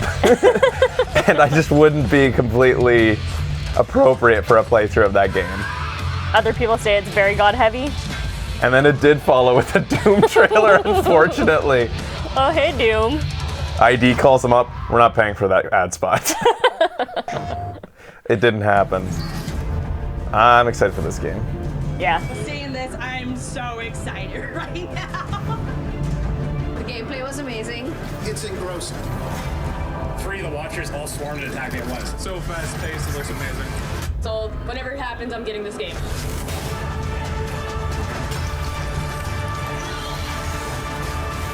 Pre-order today for bonus content. Yeah. That's gonna be fun. We have heard a lot about this young man, Oh God. Alex Hunter. So has anyone played this yet? What's the story like in this? Yeah. The campaign. Like, does Actually, it not? for the reason that they did something different in a sports game makes me feel like maybe Apparently they did it should last year with NBA too. Oh, right. But like, does it feel weird, like cutscene, and all of a sudden like zoom back and watch a game like this for a while of a field again with little characters running around at 60 frames per second and then back to a cinematic scene? 40% off FIFA 17, powered by Frostbite. People like it. Featuring an Well, the all-new reviews story said it. mode. They do Make too. your mark today and visit easports.com/FIFA. I heard the story mode was Yeah, it was good. by Spike Lee too, which Right is now, weird. All the winners are coming through here with their hardware and stopping by next door at Facebook Live right over there. In just a minute, we're going to find out who you, the fans, picked as your favorite trending gamer presented by Intel. Is it Angry Joe? Jacksepticeye? I don't know. As long as it's not Brandon Jones, I'm happy. On with the show. Who's that? Is that Wait, him? why do I know that name? Is that him? Wait, I think the reason I thought he said Brad Jones, which And now it's Oh, it's time Boogie? to announce Oh, a brand you new hope game it's and Boogie. a brand new studio. I'm here with Jesse to tell us about your new Last studio year's winner? project. You guys came to me very early on in this year and said a goal for the team was to announce the game here on stage at the Game Awards. I'm never going to be trendy, guys. I'm the opposite of trendy. In putting this together for us. So tell us about your studio, Jesse. You have an amazing background. having Yeah, worked with before it was BioWare, Total Riot, Biscuit but, tell and us about Greg your Miller. studio, Phoenix. Thanks, Okay. Jeff. So we started about 2.5 years ago now. We're about 40 folks up in Canada. Woo! It's nice to be down here in LA. Where What's it's his warm. What's his thing? I don't know. And so yeah, we're making a free-to-play PC game. It's a game called Dauntless, and we wanted to come and Dauntless? give a first little taste of the experience we're trying to give everybody. All right, so new studio, brand new game, Dauntless. You guys have been working tirelessly on this this trailer, and we're so excited to have the Game Awards be the first place that people will take a look at this brand new Thanks so world. much for letting us have it here. No, absolutely. Take a look here at a brand new world premiere, a new game you haven't heard about, but you'll probably be hearing about a lot in 2017. Dauntless. Check it out. Thanks, Jesse. Thanks, Jeff. Are they Vancouver or Toronto? Premiere. It's the only two options. Basically. Or Montreal. In Montreal. Quebec City, maybe. That's our degree. So, Canadian free-to-play game. Oops.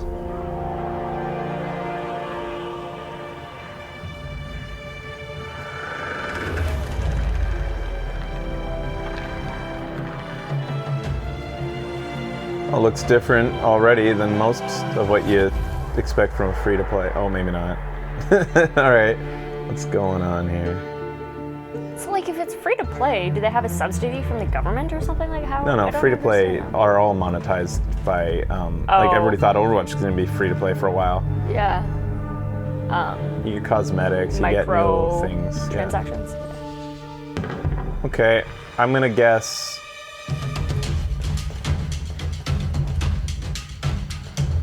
Well, it's a team MOBA? thing, right? Do you think it's a MOBA, guys? Please don't be a This MOBA. doesn't scream MOBA to me so far. Like, I mean, does this look like lanes? They're all moving together, so this says to me not MOBA. And there's a fourth player. I think this is going to be a cooperative team-based thing. It reminds me of Fable's multiplayer game that was actually canceled, that I was actually kind of interested in. I'm calling card game. All right. Everybody's guess is as good as anybody else's.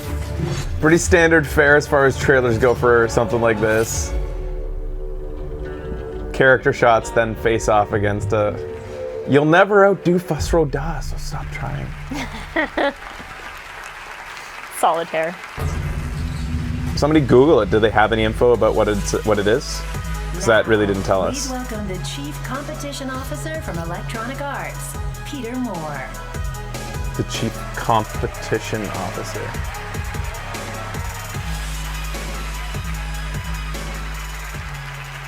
Thank you. We're from the buyout For the past division. few years, We buy smaller studios and personalities have shut them down established themselves so they don't as a compete new with us. Hostile takeover department. That's why it's called the industry can view competition our department. relationship with our fans. Outspoken, unchained, It's passionate. an RPG. Thanks, These Gaming Kid. gamers stream right into our RPG. houses and remind us of what it's like to stream right into our houses and remind us of what it's like to play. Servers with have our crashed on friends. playdauntless.com. Here are the Ouch. nominees for Trending Gamer. Oh. Trending Gamer, presented by Intel. All right, who do you want? I've seen Angry Joe's. I like Joe for the fact that he does different things. He really puts in, even if I think it doesn't look the greatest all the time. It's a PlayStation 4! That is not Boogie though. That's the character Boogie Yeah. plays. I don't know that. And so he's just a guy who puts his, so he's just another PewDiePie or Markiplier. So because of that, I would like to see Angry Joe win based on the, like, Angry Joe puts a fuck ton of effort into his shit. Yeah. I knocked myself out. And that was the last one? And the other one's just a full screen gamer. Yeah, to me, I want to see people who innovate in the streaming industry. I want to see people on a couch. People. I want to see somebody who like revolutionizes the format. The game award goes to Boogie. 29. Except that he really does like Boogie is a lot like to me Total Biscuit in his ability to like his opinion pieces and stuff like that have a lot of impact on like when things happen. Yeah. For that reason, I would give it to him. I would have liked to see Angry Joe though for all his reviews, all the stupid shit he does in his. With each other. There is nobody in this country, in this world, that is more deserving of this trophy, that has done so much to bring games into life. I'm going to give you the microphone in a second. Yeah. I've seen you in front of a microphone. Congratulations. You have millions of fans around the world. Say a few words. Thank you, sir, and thank you, Jeff, for this show. And thank you, everybody, man, that at home and voted for me. Thanks for my wife, who's changed my life and given me something to fight for. And I gotta be saying, I gotta say, I've been playing video games since a lot of you were before you were born. And if you look at me, like physically, there's not a lot I can do in this world. But the game creators like yours have created worlds that he's actually has medical issues. Yeah, worlds that I can be a hero in. And I think he's been on a reality TV show in that shows his journey trying to like get better. Really? I forget what the show is called. Oh, geez. But he's very open about it. He like talks about it all the time. The people that make these games, at the end of the day, you're the hero, right? Aww. No, I've always liked Boogie and his. I find him to be one of the more balanced opinions. Like he's not just a guy who. Like I have to criticize Joe for this. When an issue happens, he just kind of gets overly dramatic and rages. Yeah. Whereas Boogie, I've actually found hilariously, his character's so ridiculous and over the top. Boogie's actually really closer to how I do vlogs. Yeah. Like well sort of mannered and just like here it is and here's what I think type of thing. We're here to talk about I'm just ignoring it. I'm just not. I don't need to see it. Maybe he'll show a slideshow of his house and his wife. He is Angry Joe. No, but that's the character. But I feel like when Joe does vlogs where he needs to talk seriously for a moment, he still stays a bit, for me, a little too dramatic. For me, I've told him that. Alpha, people really wanted a character that was very aim-based, very skill-based for a lot of those core shooters. Dual-wielding weapons called Alpha and the Omega. You can fire each one individually using not mouse what Fraser one or mouse does two. in his Reload one at a vlogs. time. Firing one in front of you while blind firing one behind That's what I do on the show. This is when I rage on the show. My vlogs are actually pretty well balanced and like. Yeah. All right. Well, if you've watched my vlogs. Still to come, and I know beta's coming. Right? And I do so few of them because I need to, for my vlogs, I need to be absolutely educated on the topic. And that's why you guys like my vlogs so much. Because on this show, I'm just basing it on what I've seen and I'm extrapolating information like any normal person, like just watching a thing. Yeah. And that's why people get so angry with me. They're like, you act like you know everything. No, I don't. I'm just saying my opinion based on what I've seen. My vlogs are where I know everything and I've formed a fully baked opinion. And that's why people are like, you're so much better on your vlogs. Like, well, I can't be like that on here. How could I know everything in the world? Oh, this is that thing you were showing that had the trailer that said, that had Ice-T saying like, all right, motherfuckers. What is this called? They like kitty vlogs. I just can't do many vlogs because, it takes him a lot of days of him like reading for me to feel confident enough to talk with authority on things. That's why most of the things you see me vlog about have to do with streaming and like the issues of streaming because it's something I have authority on. Yeah. Here on the show, you're just getting feelings. Yeah. Basically, like visceral reactions from what I see and know based on my limited information. Don't come here expecting a guy who like is an industry insider who fucking like reads Wikipedia articles on his way to sleep about like the game development of a current game. Yeah. Don't expect me to know Guillermo del Toro's a buddy of Kojima, you know? Like I don't. I'm just gonna turn down the music. I think it's just an ad. Yeah, because this is Titanfall 2. Fraser is a different person when he's with cats. I'm a very different he wakes up in person. the morning and he gives all the kitties kisses. I do give kitties kisses in the morning. And I sit there. Anyways, if you're a casual viewer of the show, I hope that I got that across there. If you were wondering, you are not watching somebody who is like telling you how it is. I'm just telling you how I feel. It's we're just reacting. Yeah. We're the original React show. We're the original React bros. Although I do have to say, I'm very good at extrapolating off of little information and often am right. End up being right. And then nobody will give me credit for it when it happens. I give you credit. Nobody ever remembers the opinions. Remember how I reacted to No Man's Sky and how everybody said I was just a curmudgeon? That I wasn't giving its due? Fall 2 for up to 40% I remember. off right now. I remember. Murloc Winter Veil Collection. Now you can finally bring home all What? your favorite classics. And who Make this a thing! this masterpiece? If this isn't a product, I'm pissed. 99,999 gold. You can bring home the spirit of Winter Veil into your inn. Order now. Murlocs are standing by. Not available in the Blessed Lands, Red Ridge Mountains, or Grizzly Hills. I'm calling, what was it? 1855 Murloc? Welcome back to the Assassin's Creed Red Room, brought to you by AMD Radeon and Alienware. Everyone back here has been diving into the Spanish Inquisition when they put on these Rift headsets and get lost in the Assassin's Creed VR experience.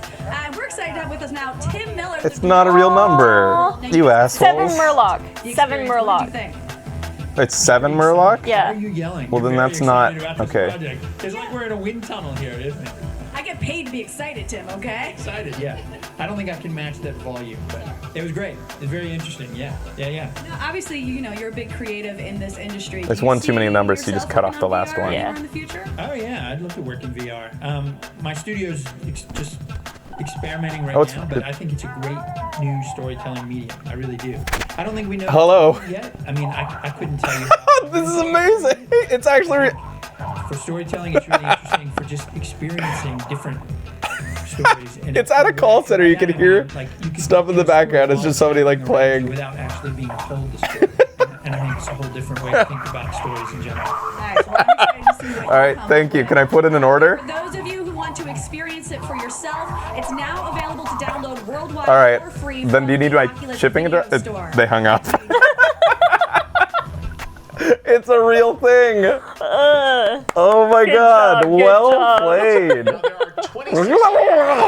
This year, jury voted 6 chosen by the fans, plus our I fucking love That's good And we stuff. can't do every So category it's on potentially a real product, but one you can't order because you're not going to be able to understand. Unless you can speak their Unless you can speak Murloc.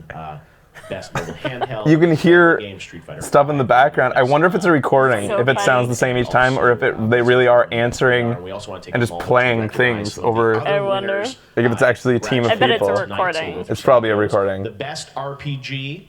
The winner is The Witcher 3 Wild Hunt Blood and Wine from CD Projekt Red. Best RPG didn't get a lineup on stage? Apparently not. Best RPG is just gleaned over? And Firaxis Civilization 6. Congratulations to Best strategy goes team Civ. for the game. And the best esports team Wow. voted on by fans. This was a very Best tight RPG. competition back and forth between SK Gaming and Cloud9, and ultimately the fans picked Cloud9. Best esports team. Congratulations, Jack and the team.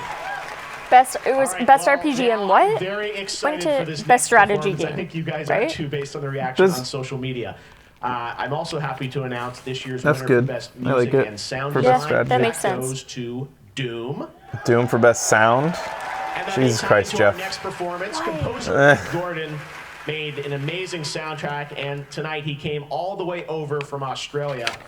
He's been designing soundtrack for games for many, many years, and I'm thrilled to have him here tonight to perform music from that winning soundtrack of Doom. Here is Mick. Here we go. Sasha, and Nice. Matt performing Doom live. About to rock the house. Check this out. Yeah, he did like 3 in a row, and I don't even know Yeah, if it's they a are. bit too much.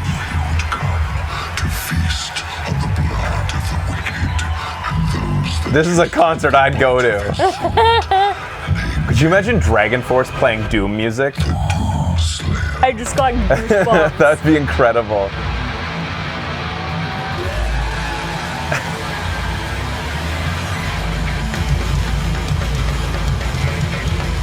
Wow.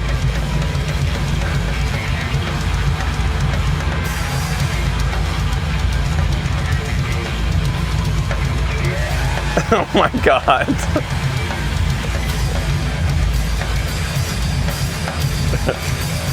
The audience is just like, I like it when I'm killing demons, but this just feels awkward now. I don't know what to do. They're so, like, well dressed. Yeah. Doom.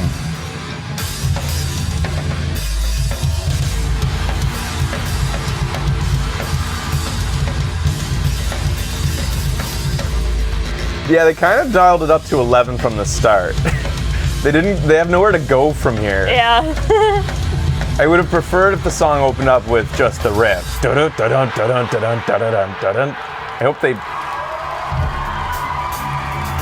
Okay. They're peeling it back a little bit now.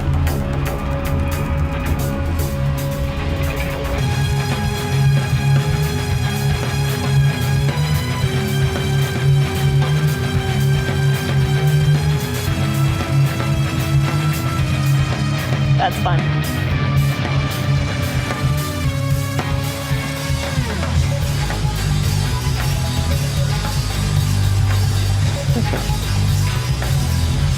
It's probably really good being there. Yeah.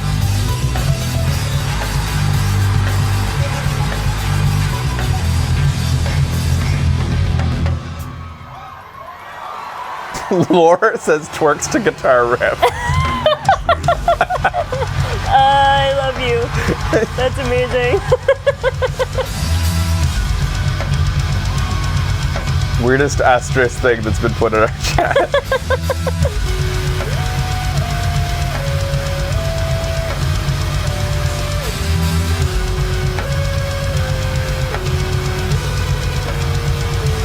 I do have to say, the music's less impactful when you don't layer it up. Like, what made the music in the game so great is it's first layer, second layer, gets harder and harder. Yeah. But when you just throw it into the, like 11 right away, it's like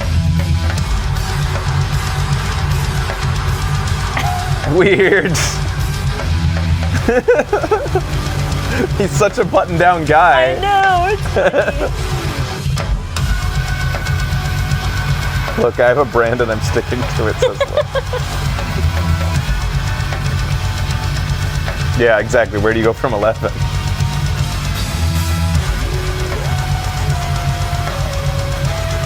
That was the best part about the game, is like how it would, like, you're fighting, you kill the last guy, Jun, and it's like, Jesus Christ, I just did that.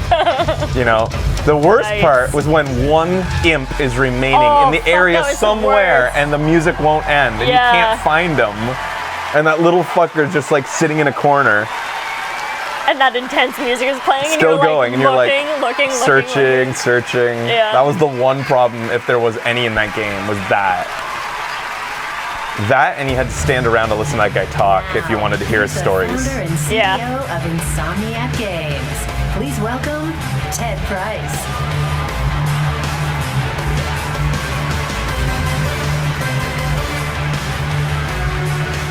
We talked to him at PAX South last year. He is the coolest, fucking most down-to-earth, as the head of Insomniac. Yeah, he's We've said this before on the show. He was so willing to just acknowledge anything you brought up. Yeah. He would never get awkward. Like, you bring up criticisms of his games or like just controversies that have gone about with Insomniac, specifically with the rebrand of was the game of the game that became a different game that everybody was disappointed with. I talked to him at length about that. And he was so open about it and amazing. Yeah. Song of the Deep is another thing I had on our list. We bought it that I actually. wanted to ask you guys about. Forgot to, and didn't end up playing it. Out your west-facing window. Okay, so what is this for? Fireworks? Go down there and set them straight. Fuse. Fuse is the game. Thank you, Gaming Kid. Fuse is the game that I talked to him about. But yeah, he was one of the few developers that you could talk to off the cuff, and he wouldn't be like, oh, I don't want to talk, like, act awkward. He was like, yeah, straight up, and he'd just say things. He'd give it to you straight. Best performance. Oh, best performance. This is the actor one. Okay, yeah. With this life. Thank you guys.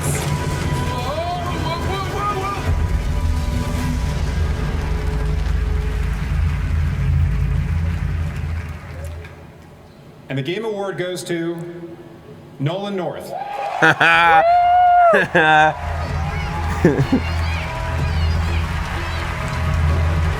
He hugged Troy Baker. Suck it, Baker. That's pretty cute. What? He just left. Nobody saw that he was coming up. I guess suck it, Elena, too. But, I mean, they're not the ones with the rivalry as leading man. Yeah. Oh, well. Take your pictures now. It's probably the last treasure Drake will ever find. There's so many people to thank. I'm going to start with my wife. He won the Nolan North Award. My wife and my kids. Why has Nolan North won it 2 years in a row? I don't know. I was just looking that up. Voiceover in the first place. It's a true story. Not Best proud of it. performance. Trey Parker. Oh, right. Yeah, I remember that. Everyone, at Naughty Dog. Best performance. Amazing Viva company as that Hannah I've Smith had in her the story. Oh, Okay. right. Yeah. I've had the honor to work with them for over a decade. Ooh, getting old. Is he going to bring up the strike? To Evan and Christoph. Oh, I wonder. Our director on Uncharted 4, Neil Druckmann. If anybody was going to bring it up, it would be him. Yeah. In this category. This is the culmination of 10 years of my life. The best years of my life. Made me a better actor, better person, and I'd be remiss if I didn't mention the creator and the person who cast me, Amy Hennig, who put me in the role. But I'm going to go out on a limb. Last year was her story. Thank a group of people Voice at Naughty actress. Dog. It's them as a whole. I'm hearing a lot of talk lately about how performance matters. And it does. The performance of every designer, every programmer, every artist, every hardworking, talented person at that office. Water again? Not only Naughty Dog, but all the developers that I've worked with, but Naughty Dog in particular because they've been with them for so long. That performance is so important. They are so talented, they are so hardworking, and their performance matters more than mine. That's important to understand in this day and age with all the talk going back and forth. Because without their performance, my performance would not only not matter, it wouldn't exist. I'm so proud to do this. I'm so proud to be up here. Thank you so much for this. I will continue on. If they will continue to keep bringing the things I do to life, I'll be there for them. Thank you.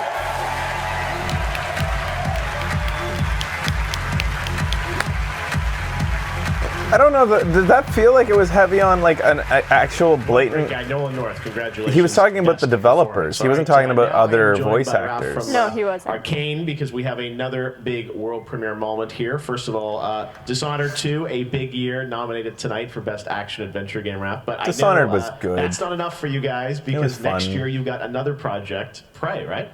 Right, correct. Prey is to ship in spring 2017. Okay. It's a game where you play the role of Morgan Yu.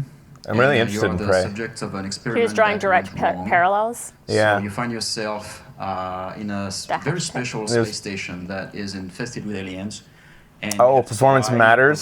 So that would be how he was like sort of. All the things that you can find on board the So he's being station, pretty safe, and you also find but your being clear as well. I didn't know performance matters was the hashtag. Have, sort of extended Right. some really cool gameplay, which you're excited that we're excited to have. And I heard a rumor that you guys may also be on a upcoming video game magazine cover for the second time this year. So Arcane on fire. Should we take a look at Magazines still exist? Absolutely. All right, here is an exclusive new look at Prey from Arcane. Thank you. Here we go.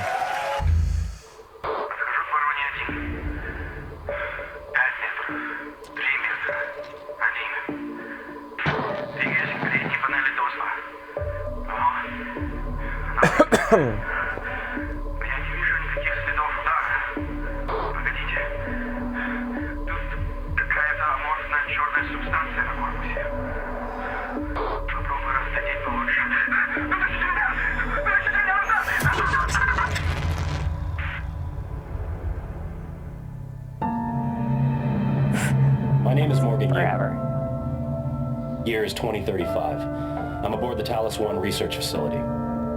Aliasing. The people that come after us will be smarter, stronger, immortal. But they'll know they exist because of the things we did.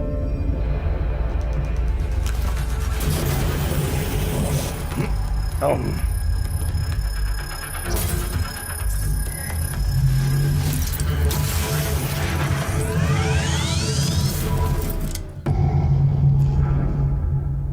So he has an ice gun or something. I thought it was a foam gun. So what do you think this is gonna play like? It looks like maybe something along the lines of Oh, right. Yeah, I remember that. Yeah. Like a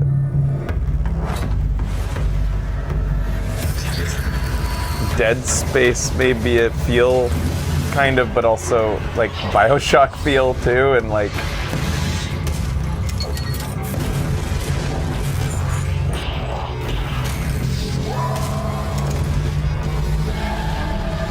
yeah, like System space Shock. Bioshocky. These are interesting looking baddies. Whoa. Interesting looking weapons too.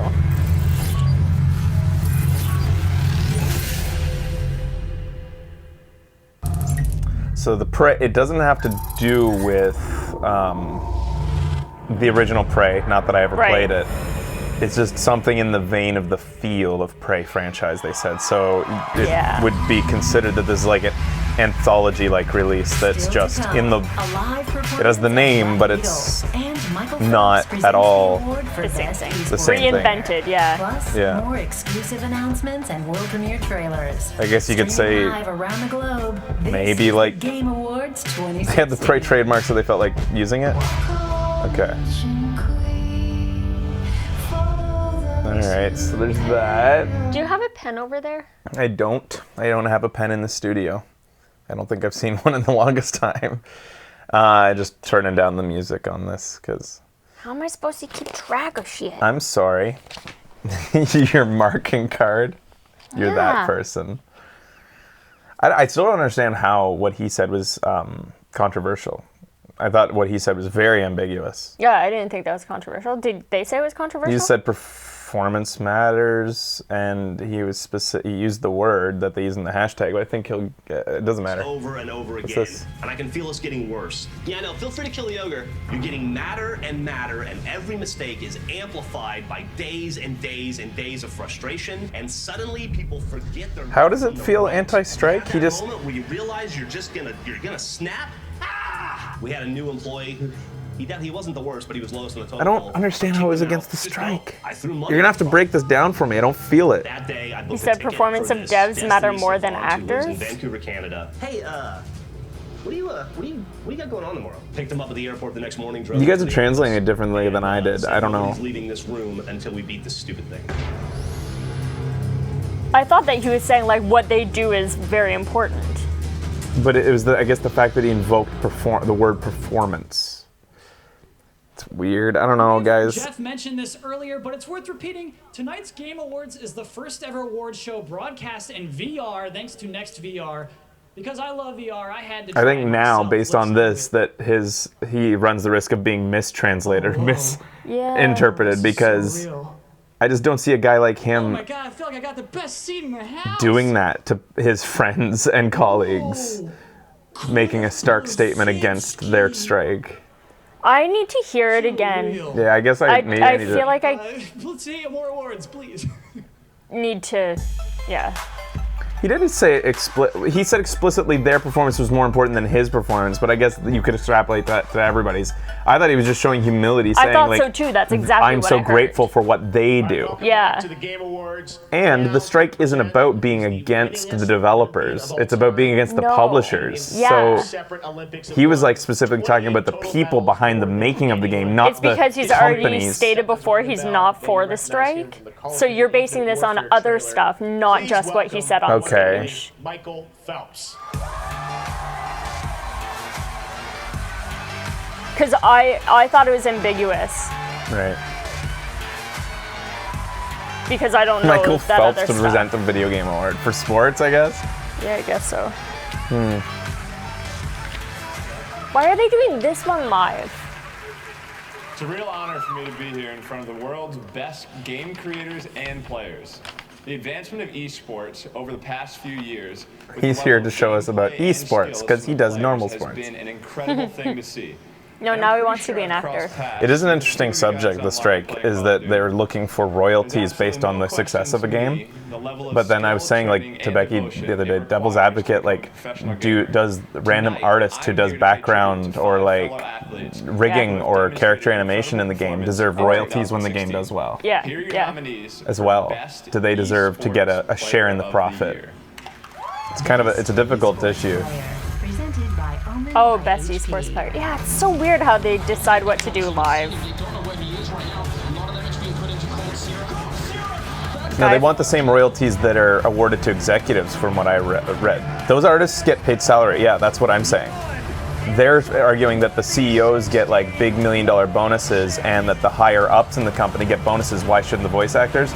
Devil's Advocate, why shouldn't the game testers get it? Why shouldn't everybody in the company get it too? I haven't formulated an entire opinion on it. We're just talking over this because I don't. I don't know. Though I know a lot of people want Hungrybox to win. Hungrybox is a very personality-rich player of Smash. Oh, yeah? Sometimes controversial, even among his peers. Huh. Well, yeah, that's the thing. Sometimes they go in and they don't even know what they're voice acting for. Like, they don't tell them what game it's for. And they That's want full insane. Isn't it? But this is an industry where games need to remain in secret up until they're like a year before they're released sometimes. I guess. Yeah. Who says that the employee deserves to know? Forms. Deserves to know exactly what they're working on. They have lines. You can say them. I guess. Video game voice actors should get what movie cartoon actors get. I feel like they should know. Like, I don't know enough to know. Sorry, I don't speak good English and she will translate for me. Queria agradecer a todo mundo que votou em mim, principalmente aos meus fãs brasileiros, que sem eles eu não seria nada. What does he play? Principalmente meu time também, que me fez. If that's his mom, that's amazing, but she's looking pretty good for his mom, if it is. Conseguisse me ajudar a subir he plays Counter-Strike Global Offensive. Ganhar esse prêmio é uma conquista individual que me deixa muito feliz, porque I think the actors know what the game is about when the director would tell them what they're in. They wouldn't like throw a guy in and be like, just say the lines. It's yeah, like, with no context. am I in a jungle? Am I on a spaceship? Just say the lines. Thanks to I think they know the setting. Especially Brazilian fans, and also thanks for my team. Without them, I wouldn't be here for sure. So he plays CS:GO. I had to leave lots of things behind to be here, so I'm really happy to be here. Thank you so much.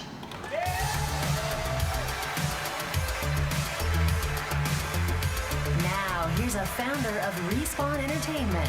He's Please Portuguese? welcome Vince Zampella.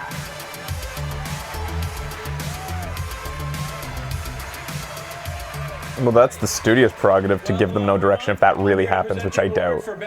Really? Zero direction. He didn't know he's in Portal 2. You don't... I don't believe you need to know the name of the game and the exact franchise you're acting for, as long as the director gives you a setting and evoke a feeling that they're trying to get you to evoke. I'd be interested in knowing what people with cartoons get. This is a difficult topic. Sports or racing game? Sports or racing? Sports or racing? Oh, they're gonna announce them, right?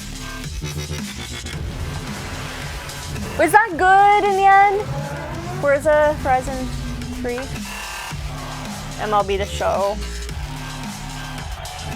Wub, wub, wub, wub, wub, wub, wub, wub, wub, wub, wub.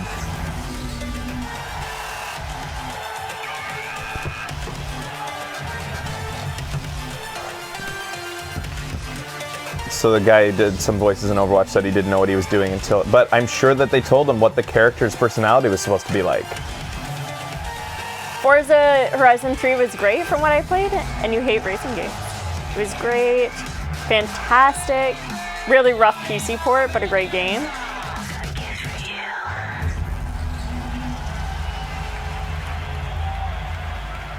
Huh. Well, I hope Forza gets it then. Goes to... my heart. Forza Horizon. There is no doubt that the gaming industry does have some shittily run stuff in terms of development. There's been a lot of horror stories, especially about grinding and stuff like that. I don't know what the it's like to be a voice actor, but I do feel as though some of your impressions that that voice actors just sat in there and said, just say the stuff on the fucking paper, and not told if they're old, if they're a young character, if they're like supposed to be British. Like, clearly direction happens. Yeah. You don't need to know everything as a voice actor. That's my opinion. Made Forza Horizon 3. I want to thank all of our fans around the world that played Plus, this game, I mean, when you need to think about the fact that any given game, like say Grand Theft Auto, had probably 300 voice actors in it for every little tiny person role in it. Are you telling me that like? I think if you're a major role, you should know. A major role, okay, but like if they get some standard in place that voice actors just get to know what they're working on, then that'll be the new industry standard. How do you define major and minor roles? Well, they're asking for just period. Yeah. They want everybody apparently to know what they're working on. And so you're going to have like so much information leaking on stuff that studios don't want you to know about. There's no way you'll be able to button it down. It's Reggie. Thanks, everyone. Reggie's here. 30 years ago, The Legend of Zelda launched for the Famicom in Japan. As more and more people around the world played the game, they came to understand what we all know today. The series is special. 2 years ago, we shared during the Game Awards the first ever gameplay footage from The Legend of Zelda: Breath of the Wild, showing Link doing things he's never been able to do before in a world filled with imagination and adventure. Careful, Reggie. He's only got so much hydraulic fluid to keep that smile going. Booth to The Legend of Zelda: Breath of the Wild. And attendees got to experience a huge and groundbreaking experience. One that clearly breaks with previous conventions for Zelda. Earlier tonight, we debuted a new trailer showing more of the natural beauty and the danger in this vast world of Hyrule, as well as new friends and new foes that Link will encounter in this new adventure. But we're not yet done. There's even more that we want to share with you tonight. Don't boast that it was over 2 years ago. That's not a good thing. All right, here we go. World premiere. Here we go. 皆さんこんにちは。こんにちは。エイジです。こんばんは。ゲームアワード楽しんでいますか？今回は現地にて皆さんに直接ご挨拶することができず申し訳ありません。私とチームのみんなは現在任天堂スイッチと Wii U 用ゲームゼルダの伝説ブレスオブザワイルドの開発に非常に忙しくそちらに向かうことができませんでした。今日は皆さんに初めてご覧いただく新しいトレーラーと任天堂 saying they're gonna announce a delay. Could you imagine? Oh my god. プレイ映像を用意いたしましたのでぜひ楽しみ We に。 have not seen in this area. これからもどうぞよろしくお願いいたし But ま he's す。 not telling us what system this is playing on. Yeah, he did. Oh, he did say no, Wii U? he said that it will be. Well, there you go. So they're gonna be. You're looking at footage of the game on the Wii U. That's good to see. All right, it's looking well. A shrine, a particular shrine. And here we It's gonna have to look more lush now because we're in a forest. He is a minstrel who. So let's see how they pull off a forest. And he's asking if we want to hear an ancient verse passed down in this region. Yeah. And as minstrels are wont to do, he's going to sing to us. Fire up the accordion. And where the dragon's mouth meets the serpent's jaws. Shrine sleeps in the forest of normal cost. Okay, we got this. That's a serpent's head right there. Hey, it's lush! Good spotting, Nate. There you go. Oh, wow. Seems to be opening this way, so I'm going to head over here. Nice It's lush! What the fuck happened at E3? Don't let him do that thing. No. He did that thing. So the Wii U can pull this off. Two-handed weapon. What happened at E3? Great. Oh man. No. Instead of having grass at E3, they had hills that had grass painted on them. Painted on the ground, instead of having actual grass. Here, I'll eat some hearty fried greens. Grass gate is over? Yeah, maybe. right there. I'm holding out though. I'm paying attention to all this shit, like the HUDs and everything. Oh man, that was tough. Oh, Bill. All right. Fired again. With the pro taker. Okay. Wait a minute. Classic. You can fire me? Take a smarter route. Anybody can fire you, Bill. Charging headlong into. We all have that authority. Why is there a yellow heart? It's not the way to go. Yeah, I wonder. Anybody have any theories on why there's a yellow heart? The stamina meter? I think it just forgot that they have that. You know, you were down to 2 arrows. Maybe it just turns yellow when it goes halfway for. Whoa, no. 3 yellow hearts now. They're temporary hearts then, I guess. No, I'm committing. Probably like. Yeah, armor makes sense. The equivalent of black hearts Into the in mouth of the beast you go. Binding of Isaac. I got it. This guy seems really big. Yeah. They'll kill everyone whenever. So the other thing about Villas of False is they've got chameleon-like powers. Food buff, maybe? He was lashing his tongue out. Wow, nice flurry rush. Yeah. Slow. Your sword just broke. No problem. I don't recall ever slow motion while doing combos in a Zelda game. Was that shown at E3? Boom. Because that's kind of a cool effect. And he's done. I mean, he looks angry, right? Well, you've got what?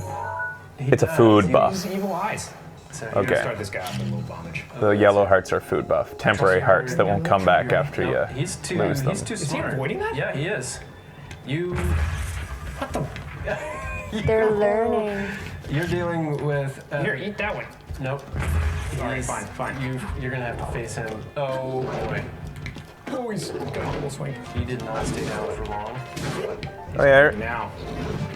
Slow-mo while shooting bows, but anytime, has there ever been slow-mo while fighting enemies like he did? They called it a flurry. Is it wrong to hit him in the back? I don't think it is. He's way bigger than that. Now to claim my just reward.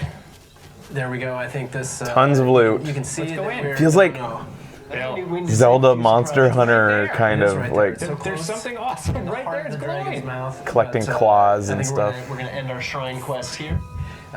What do you think of Link's outfit there? He's going to be wearing things more than just his green tunic. Yeah, Releasing in that's interesting. 2017 on both Wii U and the all-new Nintendo Switch. Flurry's new to this game. Thank you for the verification. Thank you. Because I couldn't remember if we'd ever seen slow motion. Yeah. Sometimes I feel like when you did that roll dodge in the Skyward Sword? Skyward Sword, and I think even in some other ones, you would get a slight slowdown as you like dodged things, but not like that. That was full on slow motion. On the way, an exclusive look at the upcoming film Assassin's Creed. And later, So, Rooster Teeth hey, I'm happy. It looks way better, and they were very clearly playing on the Wii U. Yeah, they were. You have to wonder how much better will it look on the Switch then. There's so many things I forgot. What? Just the. You have to like upgrade your weapons, and your weapon has It's a very different durability, Zelda. It's like a Zelda Witcher, or if you want to call it like Dragon Age Zelda. Like it's it's an open world crafting, collecting, very much a different Zelda. That's really cool. That was the big thing at E3 was like just how blown away we were at what a different Zelda it was. Cooking is in it, like that's gonna be. They're realizing that that's what people love to do is spend insane amounts of time between missions doing stuff that has nothing to do with the missions. Yeah. Just collecting and fighting and going on and on. Those are really loud. That's like 5 fucking police cars. What the hell's It's going about as on loud right as now? it gets here. Sorry. Sorry. It happens occasionally here. Oh god, it's the lube strip is back. Yes. Is it the same thing as before? Or is it going to be a different? No, it'll be a different outcome. I think it's the same. It's the same. So, please come back to the robot man. Please. Oh my god. Oh, it's just. At it again. Enjoy the rest of the Game Awards, everyone. We gotta go. Hydrobot is gonna school me on how to protect my skin from irritation.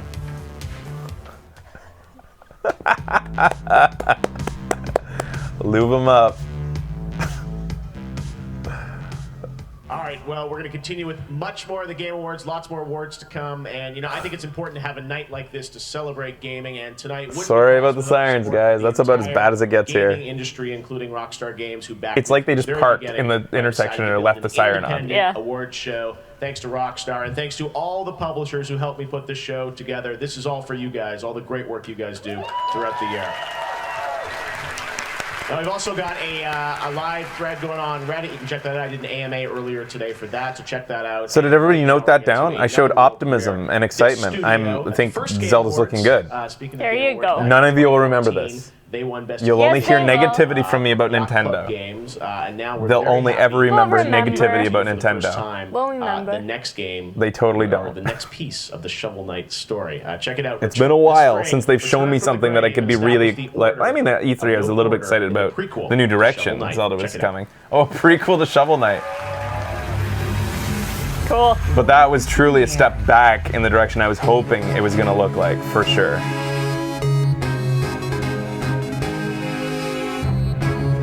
Specter of Torment. Ooh. What's this character? The music's awesome. Not sure that we can call this Shovel Knight. I don't even see a shovel. Where's false fucking You're advertising?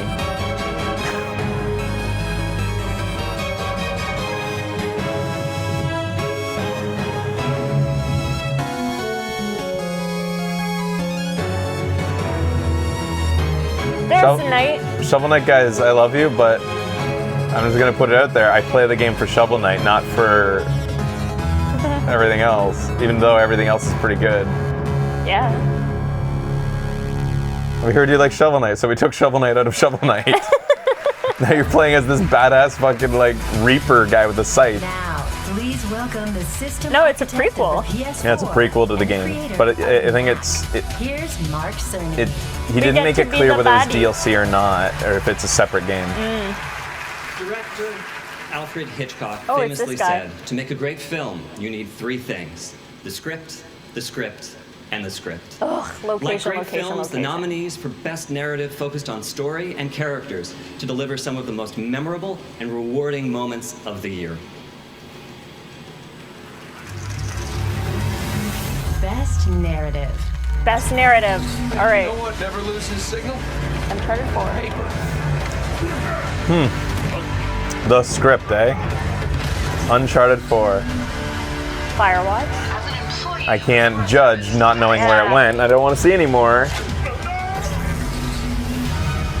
Oxenfree. Can't judge. I think we have a code for this. Inside.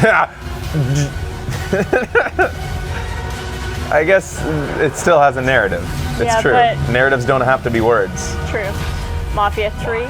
As I take it all away from him. Yeah, I can't judge, but based on what I saw, none of them, I can't give it to either Mafia or Uncharted. What do you guys want? Firewatch, Oxenfree, Oxenfree. Ugh. Firewatch, Oxenfree, and Mafia 3 were my favorite. Uncharted script, and I'm not gonna make any friends saying this, but I said it many times during the playthrough, was so nauseatingly just predictable and hackneyed and bad, and playing the same stuff they'd already done out over and over. It was clear it was time to retire for Nathan Drake. He's like, yeah. You almost expected him to say during scenes like, I got nothing new, honey. I'm played out. I'm retiring. Narrative, like everyone on the team, every single person at Naughty Dog works on a narrative. So on behalf Uncharted 3 was amazing. I thought the whole Uncharted series was pretty good, and it would have been great as a trilogy, but 4, they just had nothing new.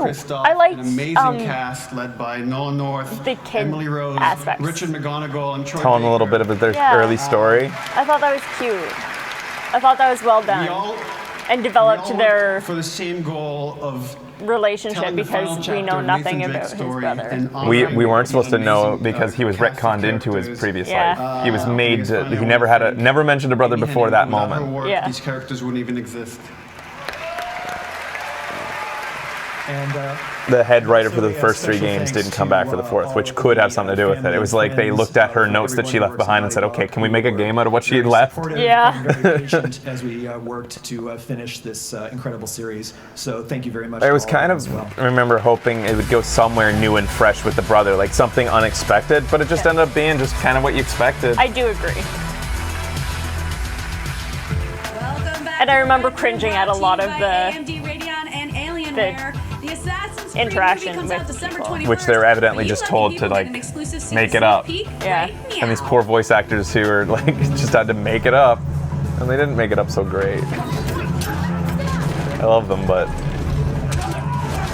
is this for the Assassin's Creed movie again? Yeah.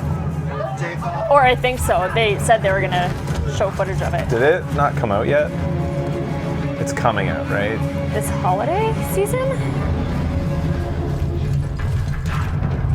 Wow, this is pretty epic looking. Whoa, that poor horse. Whoa, how'd he do that? December 21st. Thank you, guys.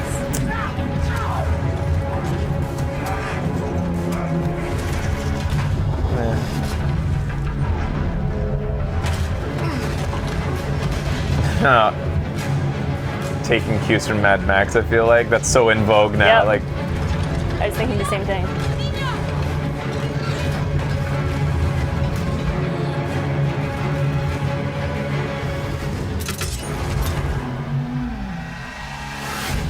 Oh, shit. yeah. Still to come. Which game will I know, it's funny. That's incredible action. And yet, incredible action doesn't, it's not everything. Yeah. In the world of CG, we've seen that everything's possible now. Like back in the day, movies, the stunts were like, how did they do that without somebody dying or whatever? Nowadays, because everything like that isn't safe can be just CG'd around or whatever. Yeah. Stunts aren't as impressive. They don't sell a game 100%. There has to be more to it. Man, that footage of this stuff, the Mad Max. Oh, it's so good. Oh my god. I think maybe like what is it that makes Mad Max more impactful than that what we just looked at? Like that looked interesting, but just not at all like the Mad Max trailers. Xbox One S, starting at the music. The music, the color palette, the stylization of the Mad Max world from day one. That trailer, the hard reds and the blue in the sky and the like. The colors and music, yeah. The colors and the music and the hardly any shaky cam. That was a lot of like yes, cuts. that is absolute. And I felt this way since I was a kid. I used to watch, like, I remember when I first saw The Matrix, I was like, this is what action is supposed to be like. Like, don't shake the cam because then I can't see the crazy ass shit that's going on. Yeah. But shaky cam is the best way to get around not shooting a very good scene because it's just like, okay, just fucking shake the camera and nobody will know what's happening. Now at the PlayStation Store, no lines, always open. The first time I ever felt that, I was like, I watched a Batman movie, and I don't know which one it was, but I was annoyed at how much the camera shaked and how much close-up action of just a cape in my face there was, and I was like, oh, really? I want to see him fighting.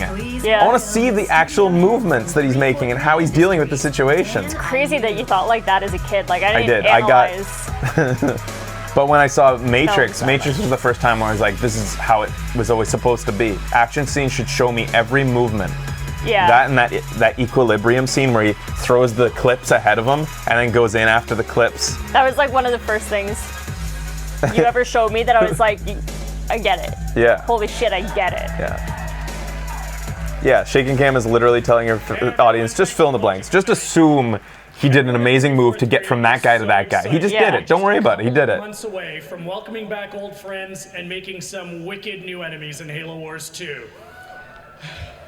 This February, Halo Wars 2 will let you build and command the biggest Halo armies ever with fast and fun new ways to play.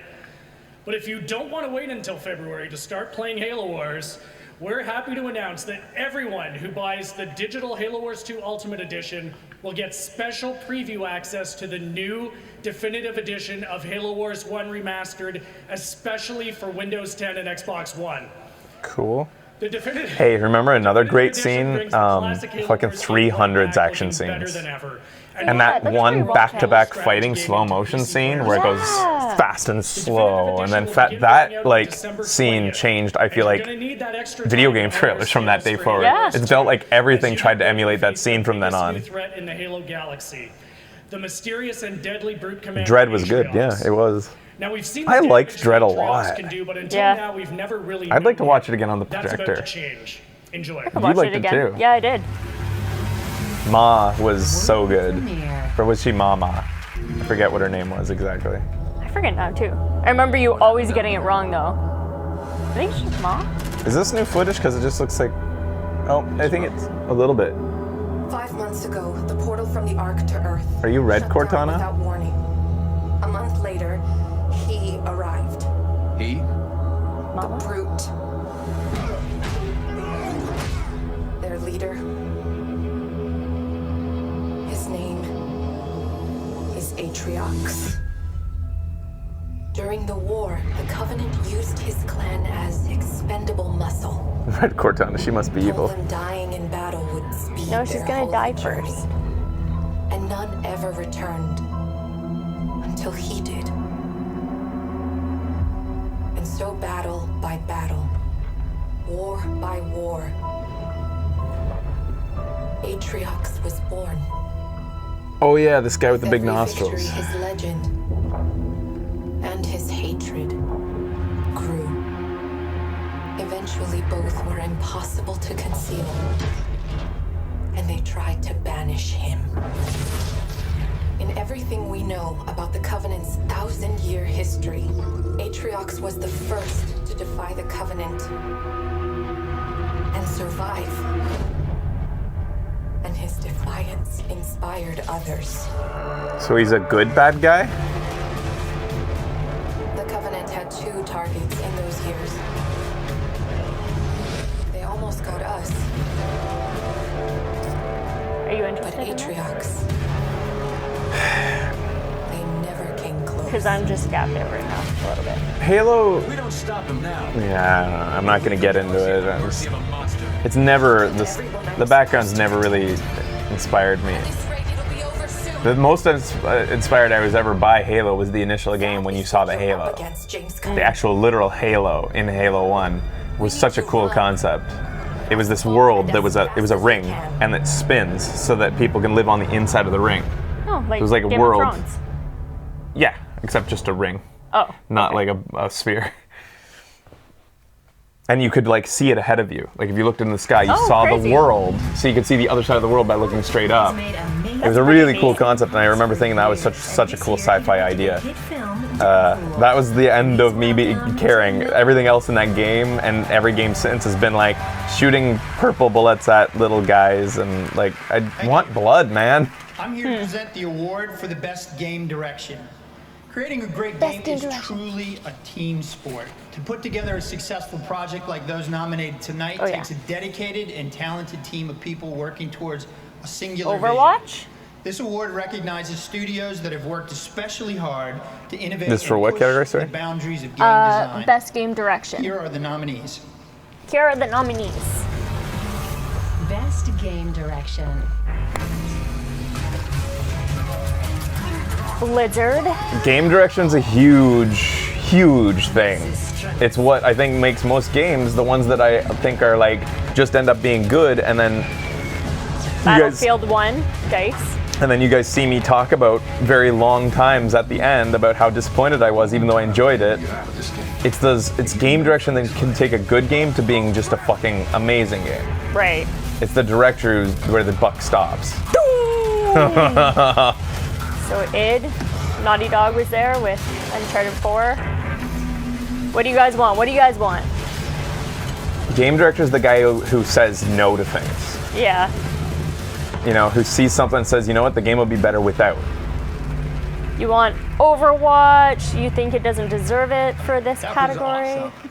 DICE or Naughty Dog? And the game award goes to Blizzard for Overwatch. There you go. I'm glad Overwatch got something. It's a huge thing. Like, Wins Best Multiplayer and Best esports game. Wow. It also got multiplayer and esports. Everybody loves Kaplan. Why you do this? Multiplayer and esports. Multiplayer. The guy deserves an award just for talking in such a mild manner towards the hordes of angry Overwatch players. Oh, I kind of wanted Battlefield 1 to get it then. I want Battlefield 1 to get something now. On behalf of everybody on the Overwatch team, it's an extremely Overcooked big honor didn't get to be best recognized multiplayer. by everyone who spoke up for this award. We thank you very much. The entire team was so passionate about creating a game about heroes. And we started off, we were a really small team, and we had this idea of, larger than It is life funny that a people, game that people we was wanted to aspire kind to of be died someday. because of. And early on, that was people like He's talking about Tracer it. and Winston and Zarya and these characters It kind of that failed were bright internally. and hopeful. Like it was a project that died, and it's funny, ironic that a game that died because of its internal decisions gets best game direction in the Real end. heroes turned out to be our community, our amazing players. Maybe it deserves it because it didn't. They didn't let it die publicly. Just for the fact that they let it die internally before reinventing itself deserves the award. Always. That's right. We love our You won the internet there. Our Twitter. You What? guys are amazing Talk about to Harambe. us. Each one of you, the pro Genjis, the support mains, the people not watching because they're placing in season 3 right now. There's no time for anything. Thank you on behalf of everyone at Blizzard. Thank you so much. I didn't hear the Harambe thing. How does that have anything to do with because everybody calls Winston Harambe? Keep it out for Harambe, is what he said. Best game direction. All right, well, for the last 2 years, AMD has been working closely with the team at DICE to help develop the most immersive Battlefield 1 experience ever for PC. Final They Fantasy developed a 15 range of can't be in features, this because it including didn't hit the cutoff date. asynchronous shaders, It'll be in and next year. FreeSync and optimization for DX12 that help Battlefield play best on AMD. To mark this partnership, a few weeks back, we announced an amazing giveaway with our friends at AMD Radeon and EA DICE, giving fans of the Game Awards around the world the opportunity to win a replica Mark V tank from Battlefield 1. Well, here it is in the flesh, and it's a little bigger than I expected, but this tank, there's a twist. It comes complete with a Radeon PC What's inside. going on here? Which made the Oh my famous God. PC maker Bill You know, Owens the go funny red, thing with and like then game PC direction, Tech. it's demonstrated with There's Overwatch also every received a day. collector's edition, Like just a decision to get rid of hero stacking in competitive and then subsequently quick play. That's a game direction decision that a lot of people will agree just enhanced the longevity of the game for a lot of people. That's a good point. Still to come, of course. It's a game that's going to have to be directed forever for a very long time. Yeah. That's a game director's decision. Stay tuned.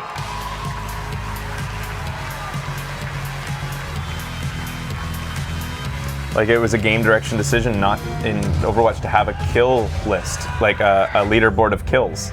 Right. As the game continues. They made that decision. I think it was a good one, even though it's a very controversial one for them to do. Yeah. All right, we've seen these. These are just ads, basically, for trailers we've already watched.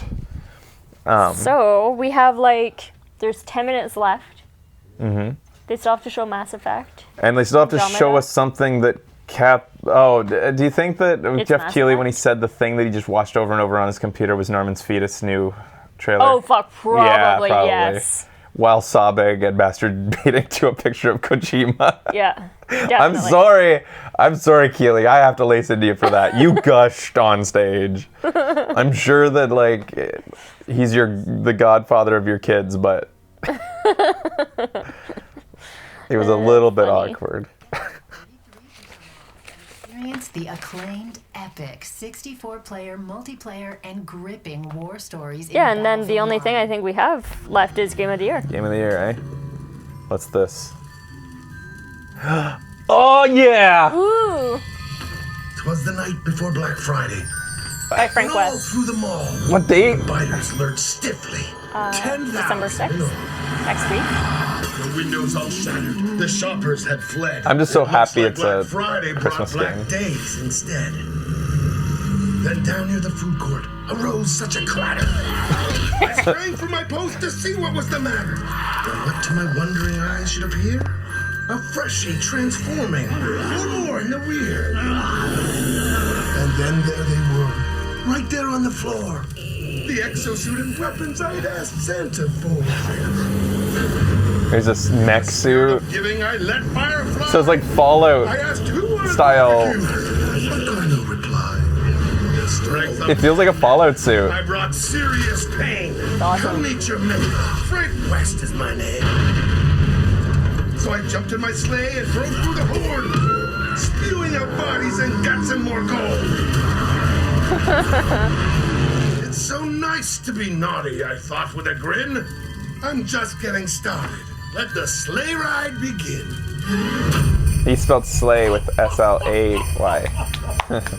You know, if you told me that the next Dead Rising was coming Xbox One S in January and it was a new Dead Rising, I'd be like, you know, too soon for a new, way too soon for a new Dead Rising. But it's the fact that it's a Christmas game that makes me so much more excited. Me too. I'm not excited as much for the new Dead Rising as I am for a new Christmas Like, Dead game. Rising is cool, but Christmas, man. Yeah.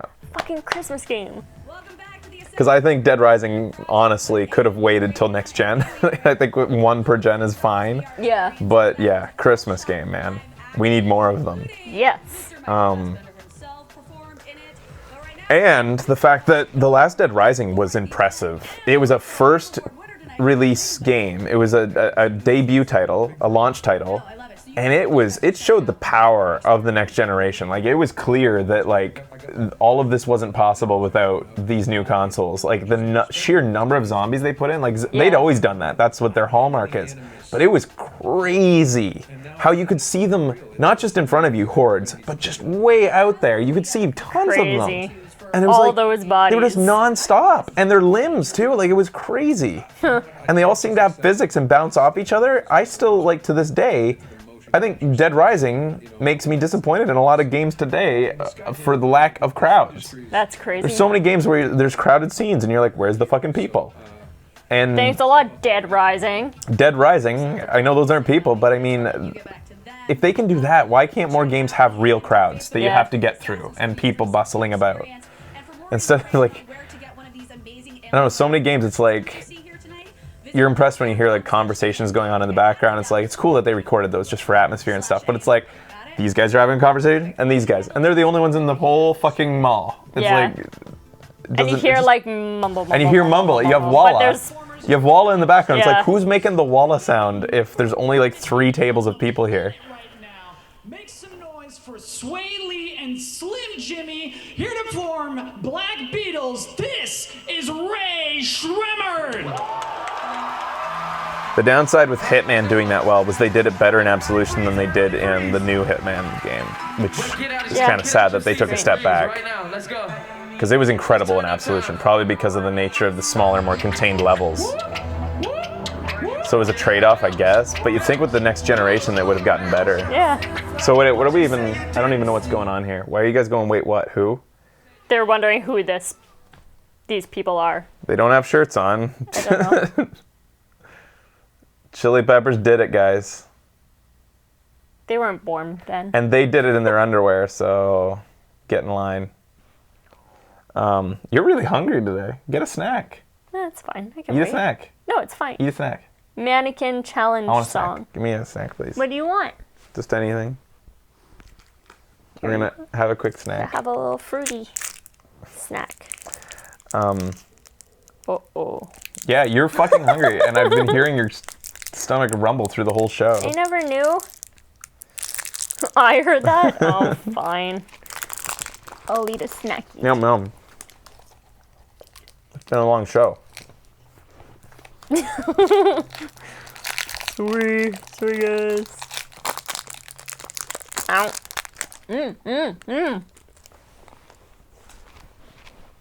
Highlights are the part where I eat the snack.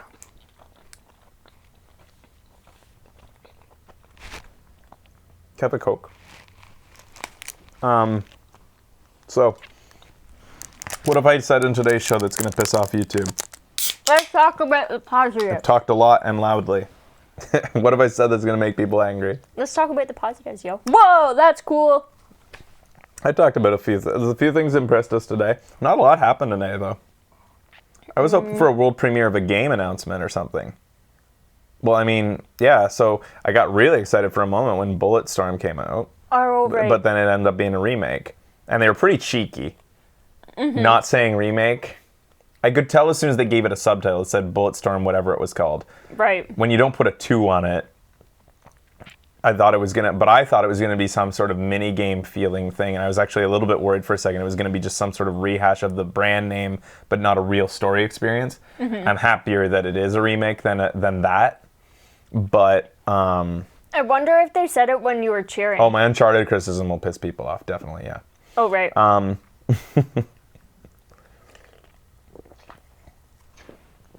Squeenix did the same for Final Fantasy VII. I remember that. Yeah. Clearly. So, yeah, no new game announcements this year. Besides That's okay, that, which isn't really because a new game. I feel like the Game Awards should be a celebration of gaming this year. There was one, Guardians of the Galaxy. Oh, that's true. a new game, yeah. True But all they that. showed us was a title, of course. Yeah. Zelda's looking good. I am excited for it. For the first time in a long time, I can look at that Zelda footage and say, hey, they're moving back in the good direction. I don't have to criticize anything anymore. Besides what we already talked about at length was the sheer number of like really bad jaggies, which was really evident in the foliage, which is weird because we just got done playing Wind Waker remastered, and I felt like it pulled it off with less jaggies. Like, I mean, Yeah. I totally think it did. The games nominated for Best Action Adventure Game allow players Oh, to action assume the adventure. roles of fantastic and diverse Skyward Sword too, I felt like had lots of foliage with not many jaggies. It's just, maybe something was going on Or there. from a futuristic nomad to a gifted assassin. To whatever the hell Ratchet and Clank are. Seriously, I think one of them's a Roomba. I'm not sure. Ladies and gentlemen, your nominees for Best Action Adventure Game are... Wecker says, I like jaggies. Makes it feel like Nintendo. Oh, wait, what? Dishonored 2? Adventure game.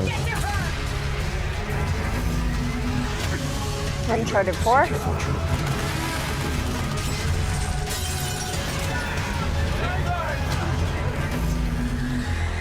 Ratchet and Clank? The reason I'm so hard on jaggies, guys, is because nothing screams you're not in this world that you're in right now than jaggies. Hyper Light Drifter. I can play a super stylized, cartoony looking game, and I'll feel more in that world if it doesn't have jaggies than in a realistic looking game that has a whole bunch of fucking like shit dancing in my face. Yeah. It just says. Who do you guys want? Sorry, continue. Yeah, who do you want? You want Ratchet and Clank? Best Action Adventure. And the Hyper Light Game Award Drifter? goes to Oh, you need to finish it. Oh, you want it? Dishonored 2. It was a good game. You wanted Dishonored 2? Well, you got it. You would have loved the final scene when you end up going back to Dunwall. Oh, yeah? Maybe I'll have to watch that. It had a good effect. I thought it had the good feel We to don't it. have, like, the nostalgia for Ratchet and Clank.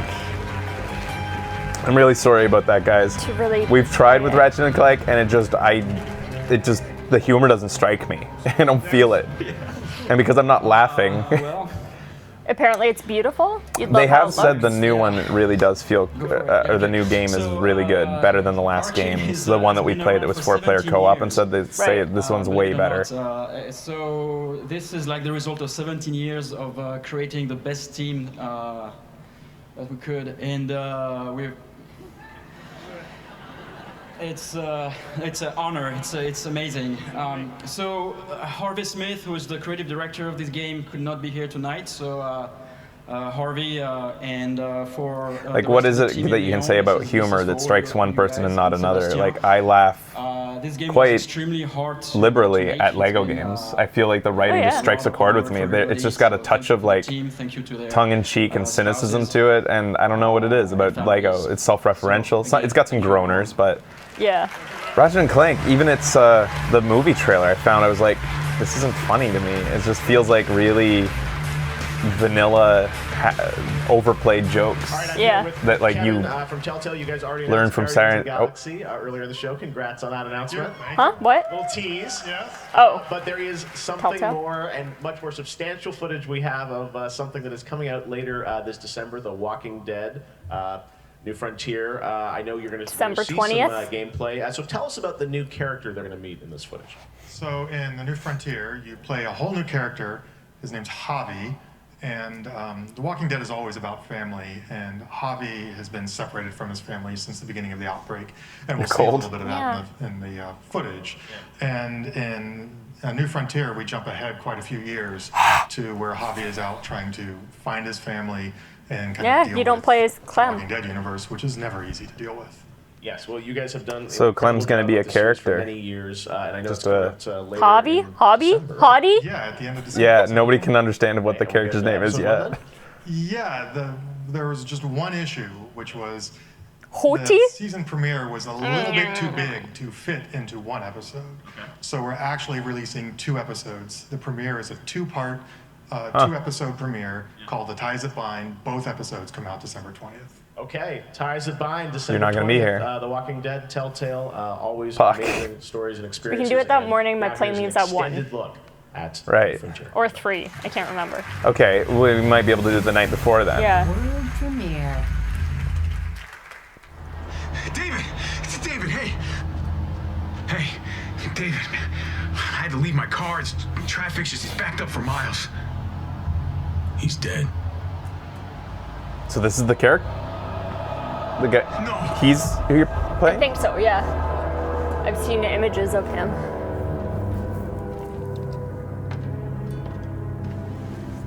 Mama, Where were you?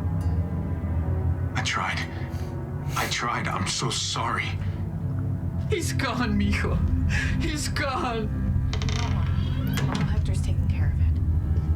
What are the plans for the funeral? David made arrangements with your father before he passed.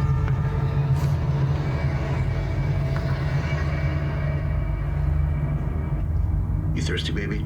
You want some juice? Grandpa's cup was empty. You don't have to fill his cup up anymore, baby. Grandpa is sleeping. No, Yaya. Beepo's awake. Oh, so this is taking place.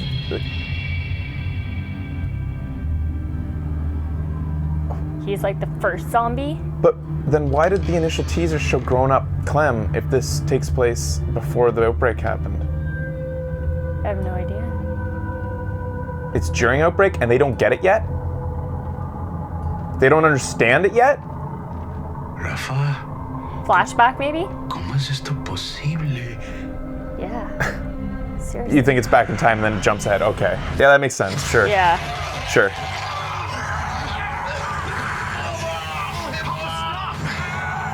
Why are you turning so green? Soy yo, David.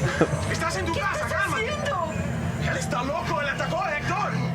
Loco. Kiss him! Kiss him, bambinos! Oh, shit. You'll be okay, Mom. David!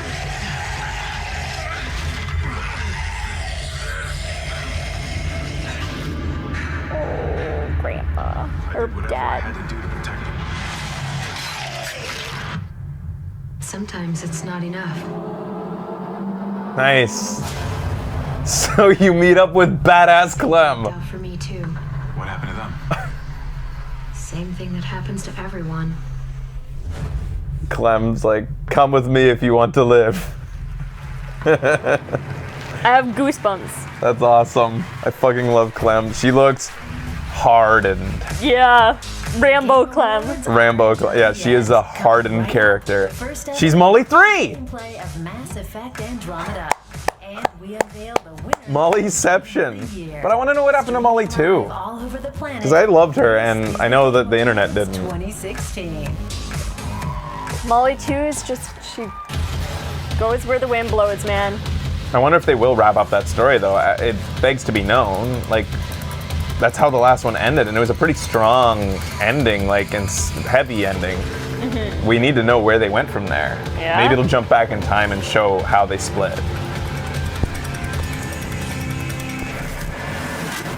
Jane fell off the plot cliff. Me and the Mollies, man, they're my spirit animals. They are how I would be in a zombie apocalypse. Hardened, do what needs to be done, and super attractive. Testify. Oh, I can't wait to get back to Fallout 4. I'm so happy I didn't finish it. Yeah? Yeah. Nice. It's That's like awesome. some people might be disappointed I didn't. Now it's this game that is still there and ready for me. And like, I was getting to the point where I was getting a little bit tired, and like now it's this thing I get to jump back into again. Cool, good. December 4th, Titanfall 2 has a free multiplayer trial on Xbox One, PS4, and Origin for PC. You can play all the multiplayer maps and modes with all the weapons. Treat yourself already like to that the outside gift the apocalypse. of free with Titanfall 2. Pretty. Now, on with the show. I think you're pretty. Yeah, thank you.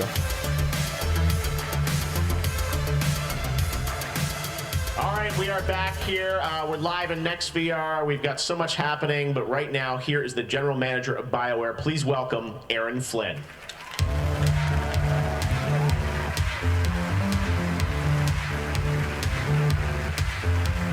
Hi, everyone. Hi. It's great to be here Mass to Effect. celebrate our industry and the games that thousands of developers have poured their hearts. I'm excited to see some Andromeda footage that's better than what they showed at And it's an honor to be E3. here E3's on was behalf kind of the lame. Mass Effect Andromeda. There just wasn't much. Yeah, our journey it was to Andromeda nothing has to taken even. us down a long path, a very long path. And making games is very, very hard. And this team has been doing everything they can. I would accept not gameplay as long as they gave us a little bit more So character. thank you for your patience. I want and more. Sometimes thank you for your lack of patience. It's amazing for us as developers to see how excited you are for more Mass Effect. So tonight, at long last, here's your first look at Mass Effect Andromeda gameplay. Oh, so they're saying what was at E3 wasn't gameplay? Because it looked and felt like it was supposed to be gameplay. Yeah, it's interesting. Mass Effect Andromeda is the next generation of action RPG. Yeah. No way this is home. Brand new epic sci-fi adventure set in a vast explorable galaxy. You are the Pathfinder, part explorer, part soldier, part guide. And it's your mission to find a new home for humanity. The Pathfinder. Because remember, we're running a mission that's like a backup plan in case we don't win against the Reapers, which nobody thought we would. Worlds are hazardous or outright uninhabitable. Every planet has its own story. On this one, warring outlaw factions fight over every available scrap. You can make new allies or enemies. The choice is yours. Not too shabby for folk who got kicked off the station with nothing to show for it. All I see is the trail of bodies they left behind. That sounds so much like Film Tell Shadow. me about Sloane Kelly. Before joining the initiative as head of Nexus Security, Miss Kelly served in the Alliance with a nearly spotless record. Nearly? She was involved in multiple altercations with other It's got a very similar Femme Shadow feel, but it's not Jennifer Hale. Great. Just a little bit different, but she's definitely got the same like timbre and sort of like attitude, it sounds like. What brings a Pathfinder to our humble port? Van Terev. Name ring any bells? A little softer. What's he to you? And don't lie to me. Just point me to where you're holding him and there won't be any trouble. There won't be. Why are all these species already here in a different galaxy? I don't understand. Drop it now. You first. Get out. That's a shit bodyguard lady. These worlds are These scenes are going to be so much better with a duck. Oh yeah. There are many paths to follow on this planet, and you'll need everything. Yeah, exactly. Why are there so many Milky Way species here? They'll no doubt explain why. Which protects you from hazards and enemies, or the scanning and analysis tools to help you interpret everything you discover. Look for anything that might lead us to the killer. The tracks make it look like an ambush. Fits the rogue It's explained in the trailers they released last month. Oh, I don't remember. Oh, well, there was new. Oh. Matches your Rover theory, Reyes. Keep scanning. Oh, we're gonna do detective work. This is really popular in games now. Desperate for resources, conflict is inevitable. But you'll have access to futuristic weapons, gear, and powers to help you in your fight for a new home. Cool. This looks good. Yeah, that's my ability. Yeah. Vanguard's charging all the way. Yeah.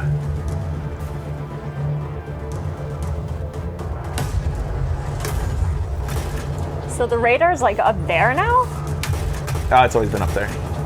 No, there's one in the...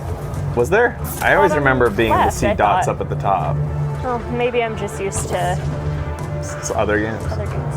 Yeah. I'm pretty sure it always was up like that.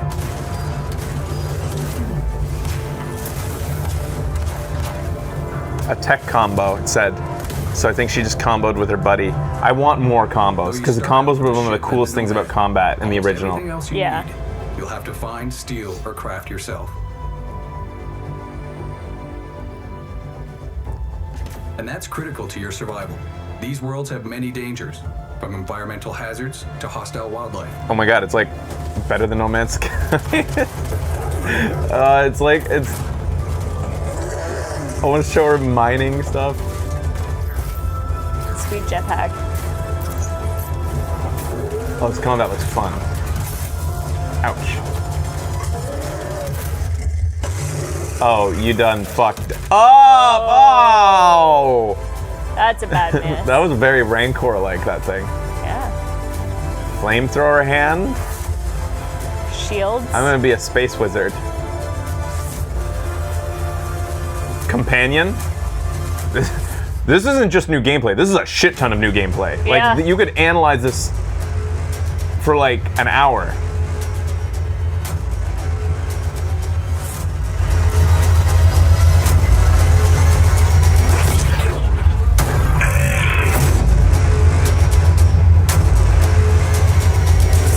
A new galaxy awaits. How far will you go?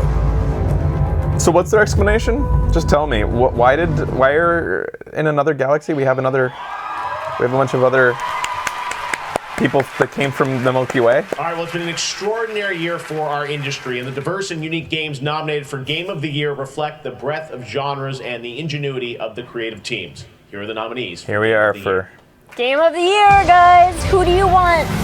Game of the Year. They're part of the expedition, but those guys look like they've been living there forever. All right. Titanfall 2. I want Battlefield 1 to get it now. Doom! Doom, doom, doom, doom.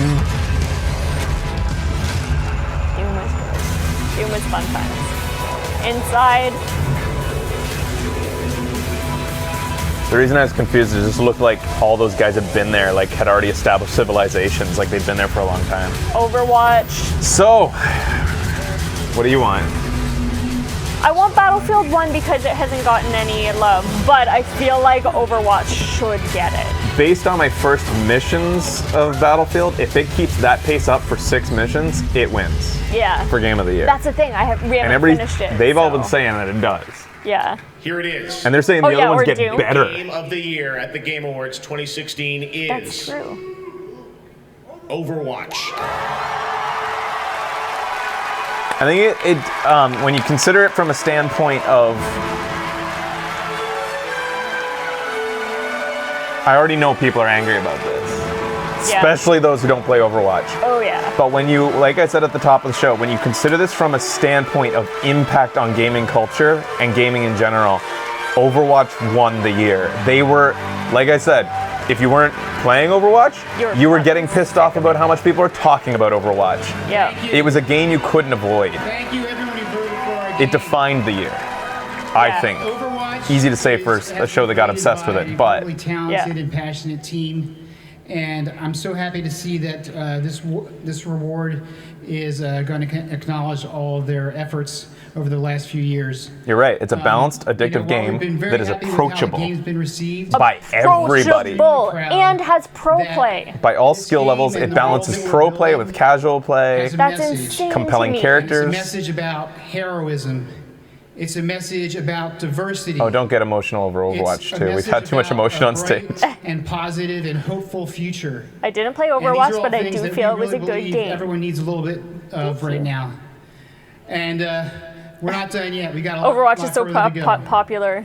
I don't play it, but I know everything about it. On behalf of the Overwatch development team and everyone at Blizzard that helped make this game happen, Thank you so much. How about this? Determine Game of the Year by how much cosplay there is at conventions. Yeah. Like, whatever has the most cosplay is Game of the Year.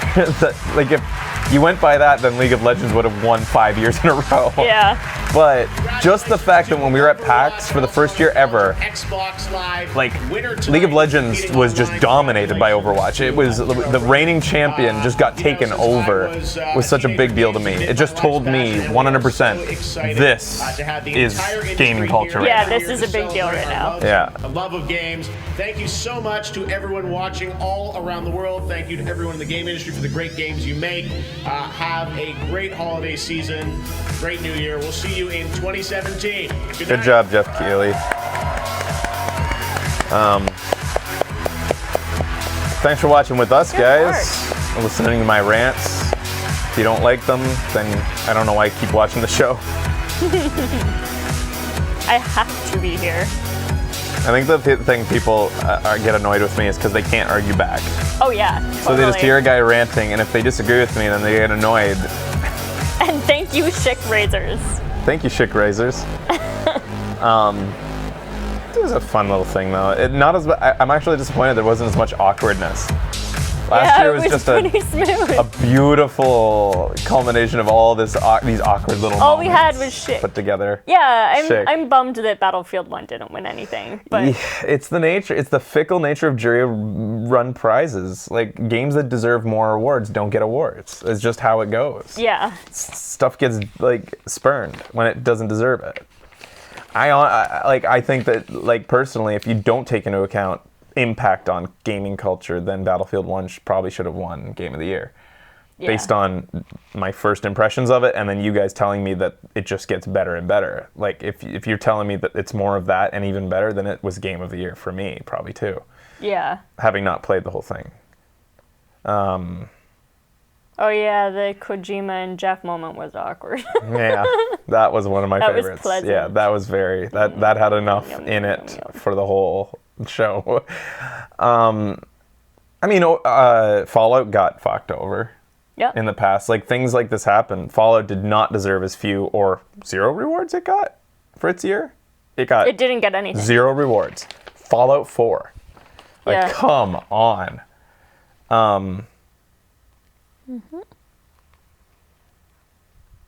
What I'm liking is that just Rocket League. when got, you like, see 2 things last year. bunch of games put together like this, especially long-lasting franchises, and you see them all laid out like that, what becomes clear is how good games are getting, like, and how they improve every generation. Like, just the fact that I'm playing and enjoying a Final Fantasy game right now that I, like, for a long time gave up on that series. They're doing so good at just making themselves better and more palatable, reinventing themselves. And they're really, I guess the downside is, though, might they be heading towards, like, a formula that will be a bad thing. Because on the other hand, the trend that you're seeing here is more and more games that are all the exact type of, like Watch Dogs, Witcher, Fallout. All these games are these massive open worlds with tons of shit to go discover and put together and craft and do all these upgrading skill trees and stuff. And the best games over and over are quite often very similar if you take out the story element. Yeah, totally. And we're about to see another one come with the mechanical. Horizon Zero is another type, one of those types. God of War is another of these. Zelda is moving towards that type of game. Yeah, it totally is. Every game is the kind of like the same type now, which is a little bit. So it will be like all about the lore and the world. It's hard for it to say that like that genre will be oversaturated, because that genre, by its definition, I think, is every game. These games are games that like try to be everything instead of focusing on one thing. Like Zelda in the past has always focused on the puzzle solving and adventure and kind of like really honed that in, like been more strict and restrictive on you as a player, but to a good end, like that was really defined the franchise. Now they're going in a direction of every other game that they're losing some of their Zelda-ness. It'll probably still be a fun game, but like, what if, let's just put it this way, if Doom this year had been like all these other games. Let's say you take away the Doomness from it and the crazy balls-to-the-wall action, and they just had Doom weapons and Doom enemies, but it was an open-world crafting, collecting game with NPCs and dialogue trees and stuff like that. Like, what if that happened? Yeah. Like, God of War is about to lose its God of War-ness a little bit, maybe. Sure, there's probably still going to be epic big battles where you fight things in a God of War style, but... They're saying it's less open world than we think it is. God of War? Now? Yeah. Really? And more like how Destiny is structured. Well, Destiny is super open world. Destiny is even... I don't know. We'll have to see. Like, I'm only going based on the first trailer where it really did look like that style. Anyways, this is a mini... It's not even really a rant. It's just like my observations of trends and whether it's a good or a bad thing. Because on one hand, I'm fucking loving these games. On the other hand, I am a little bit worried that they're going to start to stagnate over time and that we're not going to see any clear games that is like, holy shit, nobody's ever done this before type of stuff, because it's risky and nobody wants to do those anymore. I kind of like shorter games. I Shorter like games that are like less 10 epic hours. games. Well, 10 hours and I can play them over. That's the other thing, is like if you focus in these games, if you fucking get down to it, I could probably play through Dragon Age Inquisition in about 11 hours. But that was a 160-hour playlist. Like, that's what these games, that's why they create these games too. It's because it's kind of the best of both worlds. It's like, if you get super invested and you love this fucking game, you can make this into your I played this game this year. Yeah. That's what they're trying to develop. Games that it's your game for the year. Yeah. Or, like, you can, if you put it on maybe an easier difficulty or you're just fucking incredible, you can play them through quickly. That's the main thing, is like playing them longer brings the difficulty down because you're leveling up and you're getting more stuff. Yeah. But like, totally, if I put like Inquisition on a little bit lower difficulty, I could blaze through that. Yeah. But that's not... that's not how you want it. Like, that's not how I like to game. Exactly, and that's why these games exist. No developer wants to create a game that is only for one type of gamer. Yeah. They want to create a game that can be played in every different way, and in some ways, I think games are suffering a little bit because of it. Like Last of Us was very linear. What if it wasn't? Like, it wouldn't have been the same game. Yeah. It would not have been close. Doom this year was probably one of the bolder releases of any video game this year. It was really different from... It was very different. Even though it was the same thing from the past, like, dun-dun-dun-dun-dun-dun, it was also, like, kind of different from a lot of AAAs these days. They just don't do that anymore. Yeah. If any other AAA besides Doom tried it, people would say, oh, they don't innovate, it's just the same old first-person shooter, like, linear style, like, nothing new here, folks. But for whatever reason, it felt fresh with Doom. Yeah. Because they were breaking this convention, I think, of that style. Totally. Of, like, 100-hour collect everything game. Even though I did collect everything in Doom. You thought that Rise of the Tomb Raider deserved a nod for awards? I bet a lot of people Wasn't that last year's agree game? with Wasn't Rise last year? I think it was. So it didn't even this get year. nominated. Yeah. Huh. Right? Was it this year? How long is Owlboy? I kind of wish that they were nominated for indie game. It was last year. Yeah, I mean, Owlboy not being nominated is a shame for anything.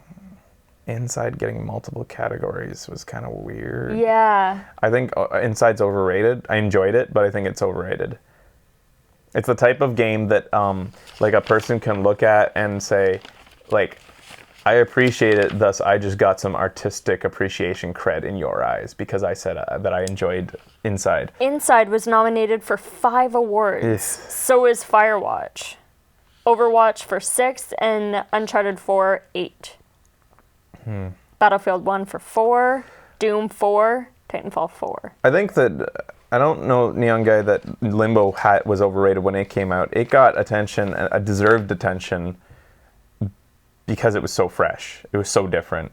Yeah. And for that reason, I feel like if Limbo had just come out for the first time and it was nominated for 5, it'd be like, yeah, that deserves it. Really kind of like, same thing goes for Journey. Right. Things that really kind of make us stop and be like, wow, if you check this out, it's really fresh. That's why they did it. But I feel like, as much as I did enjoy Inside, it wasn't as fresh because of their last game. When I was reading the nominations, I saw Inside and I was like, what is that? Oh. It doesn't have, like, Inside. Staying power in your... Yeah. it's a generic. I enjoyed it though. It was really fun, and it was really quick, just like you said. It was a short game, and we could just get in, get out. Yeah. I don't like these big, long, as epic, we continue to play through Final Fantasy. Oh yeah. Yeah, you wanted Stardew to win. That would have been nice. What else was there? Well, let's put it this way: did Undertale get any nominations last year? It was last year's game, right? Undertale. Did it get any nominations last year? Like, that's a robbery, isn't it? Did it? It did for... It's not on here. I don't even know what year it was, but it did for Independent, and no wins, right? No. Valiant Heart won 2 But her awards. story got, like, major wins, while Undertale, a game that is going to have a long-lasting effect on gaming, major cultural effect on gaming, didn't get anything. Undertale did not get a ton of... nominations, but lost. It got lots of nominations, but lost. Okay. I can't remember last year. I can't even remember if I got out of bed this morning. You did. I did? Good. Mm-hmm. And you put on pants because I asked you to.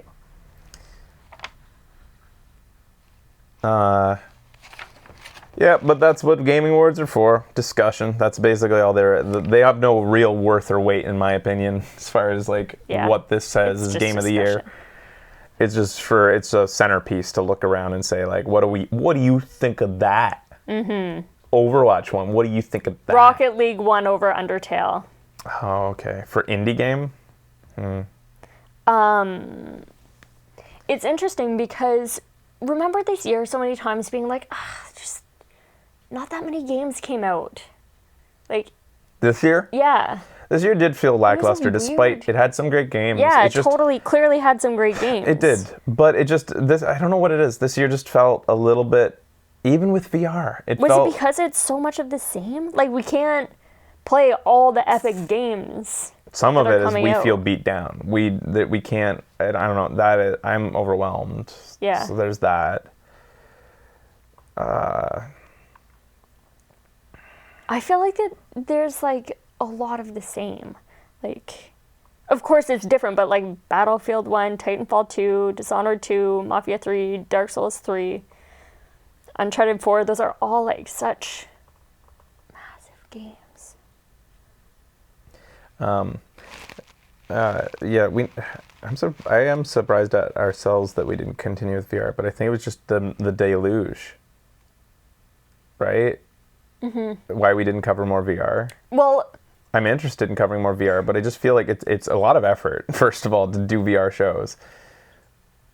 I know we'll get back to it. Yeah, like, we will. It's not like we will, just but it is left interesting that this was the year where VR comes into its own, and it feels like the conversation shifted already away. Yeah. Fantastic Contraption should have been mentioned in VR games. Yeah. It wasn't, and that was disappointing to me. Yeah, we'll do more VR. We will. I know that it was supposed to be like VR month in October. It's just so hard. Like these last 2 months, we didn't even cover Call of Duty or Titanfall or one other game that I think people want us to cover, and we still feel like we didn't have enough time. Yeah. Because as it's like with this show, if you want to be a gamer, so you want to actually dedicate yourself a little bit to games. So like I've dedicated myself to my favorite current pastime, and that's Overwatch. Me too. It's like people could easily argue like you have lots of time, you just continue playing Overwatch, and like now you're playing Final Fantasy for hours on end. Why don't you spend some time? It's just like any gamer, you have to, like, I want to be a gamer. I don't want to just be a video game host. So I want to, when I wake up in the morning, when I'm thinking, what do I feel like playing right now? I want to be excited when I come on this show. Yeah. And that's why we're not, like, as maybe comprehensive as a show as you guys would like sometimes. We do skip some titles sometimes when the timing just isn't right, when it doesn't fit into... Yeah, it's all about balance, and it is kind of hard to find the balance. Yeah. Sometimes I get excited about games. Sometimes my excitement becomes an obsession, and then sometimes I beat it like a dead horse until the point where like I'm no longer happy with titles. Like I get exhausted with games because of my obsessions that I get. Like, are you feeling like that with Civ 6 yet? Oh, no, that's off-show stuff. I'm talking about like on those games, like Fallout 4. I've got Fallout fatigue by the end because how long is that playlist? I loved it so much that I played it too much and I couldn't finish it because I was just like, I don't want to play any more Fallout. I just didn't finish it. The lackluster main storyline probably didn't help the fact that I didn't want to finish the main story. No. We're not burning it on Overwatch yet. No. No. I mean, I definitely, it's like the interest has waned a little bit from the beginning because for Overwatch, that just happens. We figured out the characters now, we feel, and it's like when you first opened it, it was like it was like getting 21 Christmas presents, and you had to, like, every character figure had them to be all out. that needed some dedicated time. Yeah. Now I feel like I can just pace myself with Overwatch. I enjoy going to it, and I'm going to continue going to it like I did TF2 for so many years. It's going to be around for a long time on this show. Get used to it. It will. It's going to be here. It's going to be. We love Overwatch. We love playing it with turbos. It's a great community game for us to play with you guys on the show. And we actually need to promote, a couple fans have created Overwatch for PC and for PS4. There's like certain nights that people can play with the community, and we need to promote that. Turbos, go to the forums to look at the schedule. They have nights they set up where you can play together. Yeah. I think it's like Thursdays and Saturdays. They had that for TF2 for a long time in the They forums still have as it well. for TF2. They still have it going for TF2. So even if you though like I just TF2, don't then jump in there can't as well. even Thursdays imagine and Saturdays. going back Yeah, to we TF2 set up right nights. now. I need to tweet about that or something. I've been meaning to talk to you about that for like a week. I am on a little bit of an Overwatch break too. Like I could jump in, but I got to jump in and start. That's how they got you. What time is it? I'm just based 8:30. I feel like I'm a little bit. I should probably take a break. I've been going pretty balls to the wall We have for been the last going while. super balls to the wall. There's people showering in our house right now, though. So. What? My cousin's Oh. water heater broke, so I think they're in our house showering right That's weird. I was gonna say like maybe I could do my placement matches now. I need to force myself to have a quick like. This is it tonight. I think. Yeah. Maybe I'll play some Final Fantasy off show or something like that just to do because I'm enjoying it. But Yeah.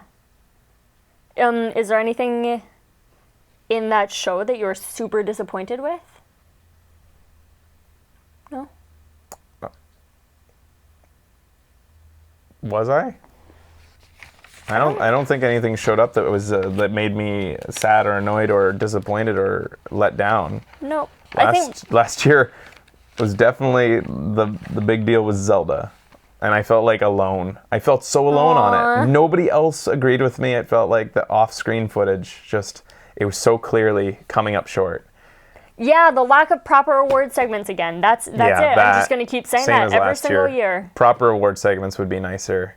Yeah. Although they did cut down, I feel like, on the musical segments. They made them shorter.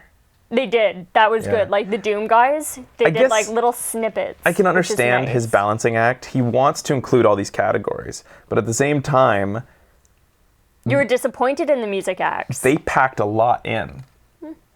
They packed a ton in to that segment. And without making it the length of the Academy Awards, which everybody agrees is pretty fucking nauseating how long that show goes, he wants to do a lot of things here. And it's like, do you really want to do, like, you would extend the show by, like, to do each of those awards, which, frankly, a lot of people aren't really going to give a shit about, some of the ones that get side mentions. But it's like, he could have not included those, or he includes them and just gives them side mentions. Even the Academies has the ones, like, in the show that we had a week ago, we awarded the people that nobody gives a fuck about, such as technical innovations in the industry and stuff like that. Like the award for, like, you know, best guy to make a thing look good because he sets up the fucking lights award. Like, none of those get awarded on stage and stuff like that. So, I'd rather drop the musical acts if it meant we got more awards on stage.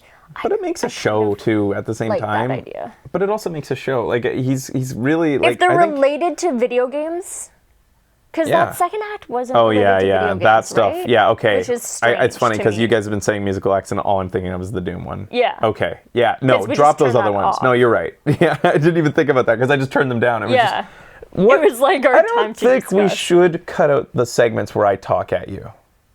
Because that's all those were for me. Yeah. I just sat here talking, so as far I thought as the I remember, Doom there was music no. was super well done. Like, I thought that was Yeah, really that was good. fun. I loved that it was short. 3 musical acts might be a bit much. Telltale just emailed out an extended premiere video. Ooh. Let me just see if it's worth booting up. I'll just open it up Oh, on it my was phone. Run the Jewels. Oh, Run the Jewels was music from Watch Dogs 2. Okay. You're glad that Boogie won? That's good. I'm kind of happy we don't play as Clem. Yeah, I can live with that. I'm totally okay with that. Looks basically the same. It's the same trailer. It's the same exact trailer. It is literally the same trailer, and they just emailed me saying an extended trailer. I'm not seeing anything new here. 2 playable characters in Walking Dead, apparently. So that is not extended, but Did you hear that? 2 playable, so you might still play as Clem. Uh-huh. You play as him and Clem. Interesting. Well, he'll kick up his feet and get her to fix the wind generator. Oh, fuck yeah. I'm not fixing that shit. You do it, Clem. What else?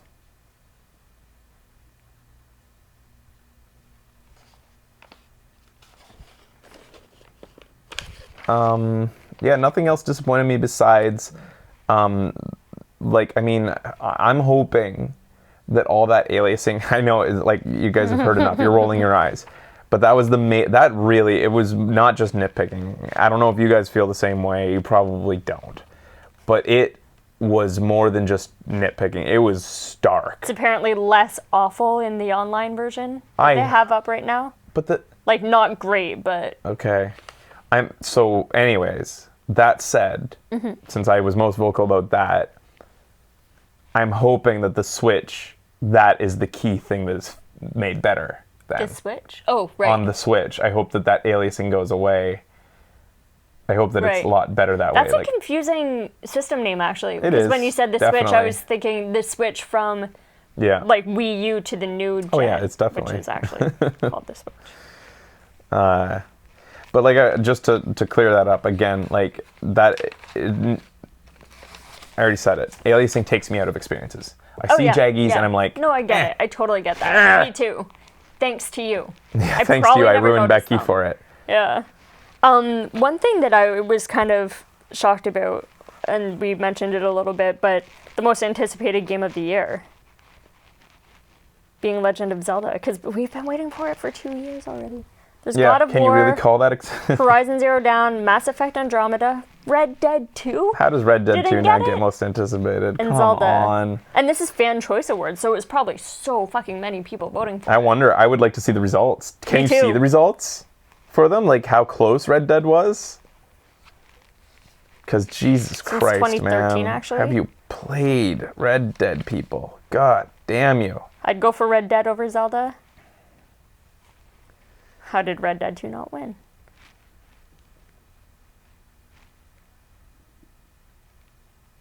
But yeah, so that summarizes the year there. I wish that they had a category, which I think we should actually, I've been talking about this for so long, making our own awards for best trailer of the year. The one award we give away, the one that we care about the most. We've been talking about this for like 5 years.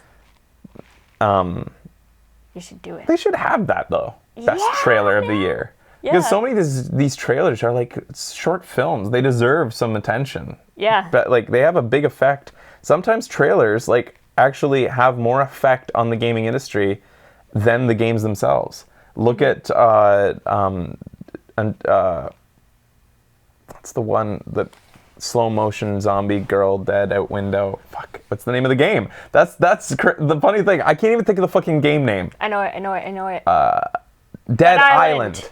Yeah, Dead Island has a more lasting. Its original trailer has a more lasting effect, I think, on gaming culture over the years than the game itself will. Yeah. People can't even remember the plot from that game, I'm sure. But they're going to remember that trailer. Yeah. Forever. There will be like in the future, I'll be like, hey, I'll show you a trailer. Kids will be like, wow, that trailer's pretty good for an old one. Yeah, nice. Isn't Dead Island 2's trailer the one where he's running? Is that Dead Island 2? Yeah. That one was that was awesome too. It was too. fun. Yeah, it's true that it did get advertising awards. I'm pretty sure that trailer. Oh, but cool. That's good. I just feel like the game, like Blur Studios, incredible studios like that make these incredible worlds that we want the games to be, and the games are starting to meet in the middle now, as we saw from the Norman's Fetus or the other one. Mm-hmm. Like you're starting to get trailers that look almost like they're CG, but it says something that we're always trying to attain what CG has achieved for so long. Like this is the video game we want now that we can't have yet, and they tell stories and they make worlds come to life, and I think it definitely deserves a gaming award. Yeah. Best gaming trailer. So. It is probably true that casual gamers aren't really interested in trailers. But man, if wouldn't you also argue that casual gamers are the ones, most interested in them, since like they have to be sold? Yeah. They're the ones of anybody who needs the sort of I feel like casual gamers would just be like, I know I want this type of genre, you know? Like I know I want the next Zelda, which is maybe why Zelda won. Okay. Not everybody has played Red Dead Redemption. We're caught up in the hype because you loved it so much. And they seem split on this. They're so back and forth, but casual gamers aren't interested in the esports stuff, and they were in it. But esports, I guess you'd have to look at the marketing notes and see if Overwatch has been selling people with their CGs to the masses, the CG trailers. Because I feel like if you took Overwatch gaming footage and just showed it to random people, it's not going to sell the majority of people as these amazing CG trailers have. Yeah. Like that's I guess like that's the case in point right there. This year had multiple, like, of all the React channels out there, just look at all the I'd say, if you I tallied up the views across the board, Overwatch trailers were the king this year of reactions. Yeah. And that does say something about, as much as you might roll your eye at reaction videos, that does say something about how excited people are about something. And those trailers really do matter. They really drive events. Everybody gathers around them. They're like, when's that trailer coming out? That's a big deal, is it not? I think that deserves an award. The Battlefield trailers. Yeah, so man. Good. A lot of them were great. Oh. Anyways. All right. Well, thanks for watching with us, guys. It was fun. Thanks for watching the show all year and playing these games with us on the show. And more to come. And we have to hopefully get Becky to play 2 of the...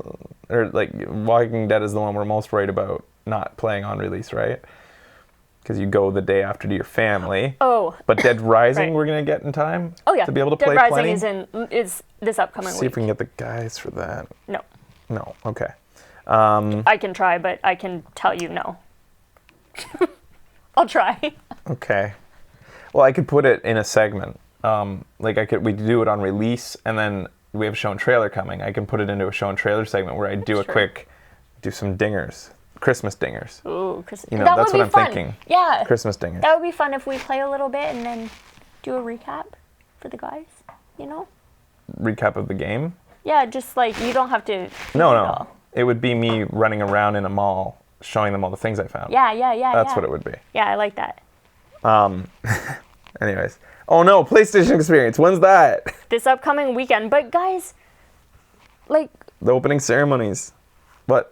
When is the opening ceremonies and stuff? I was like trying to figure out when we should watch. But that was confusing to me. They'll announce it. We'll be here for you for Christmas Fresh. Yeah, I have to figure out what my Christmas game is that I'll be playing with all you guys. I was considering Skyrim Remake, but I was also thinking of Fallout, returning to Fallout finally. You do have a bunch of the DLC. And Dragon Age. 10 a.m. on Saturday, but what actually happens at 10 a.m. on Saturday? That's what I didn't get. Sorry, Dragon Age. So anyways, all right. See you next time, guys. Thanks for watching. Woot. Goodbye.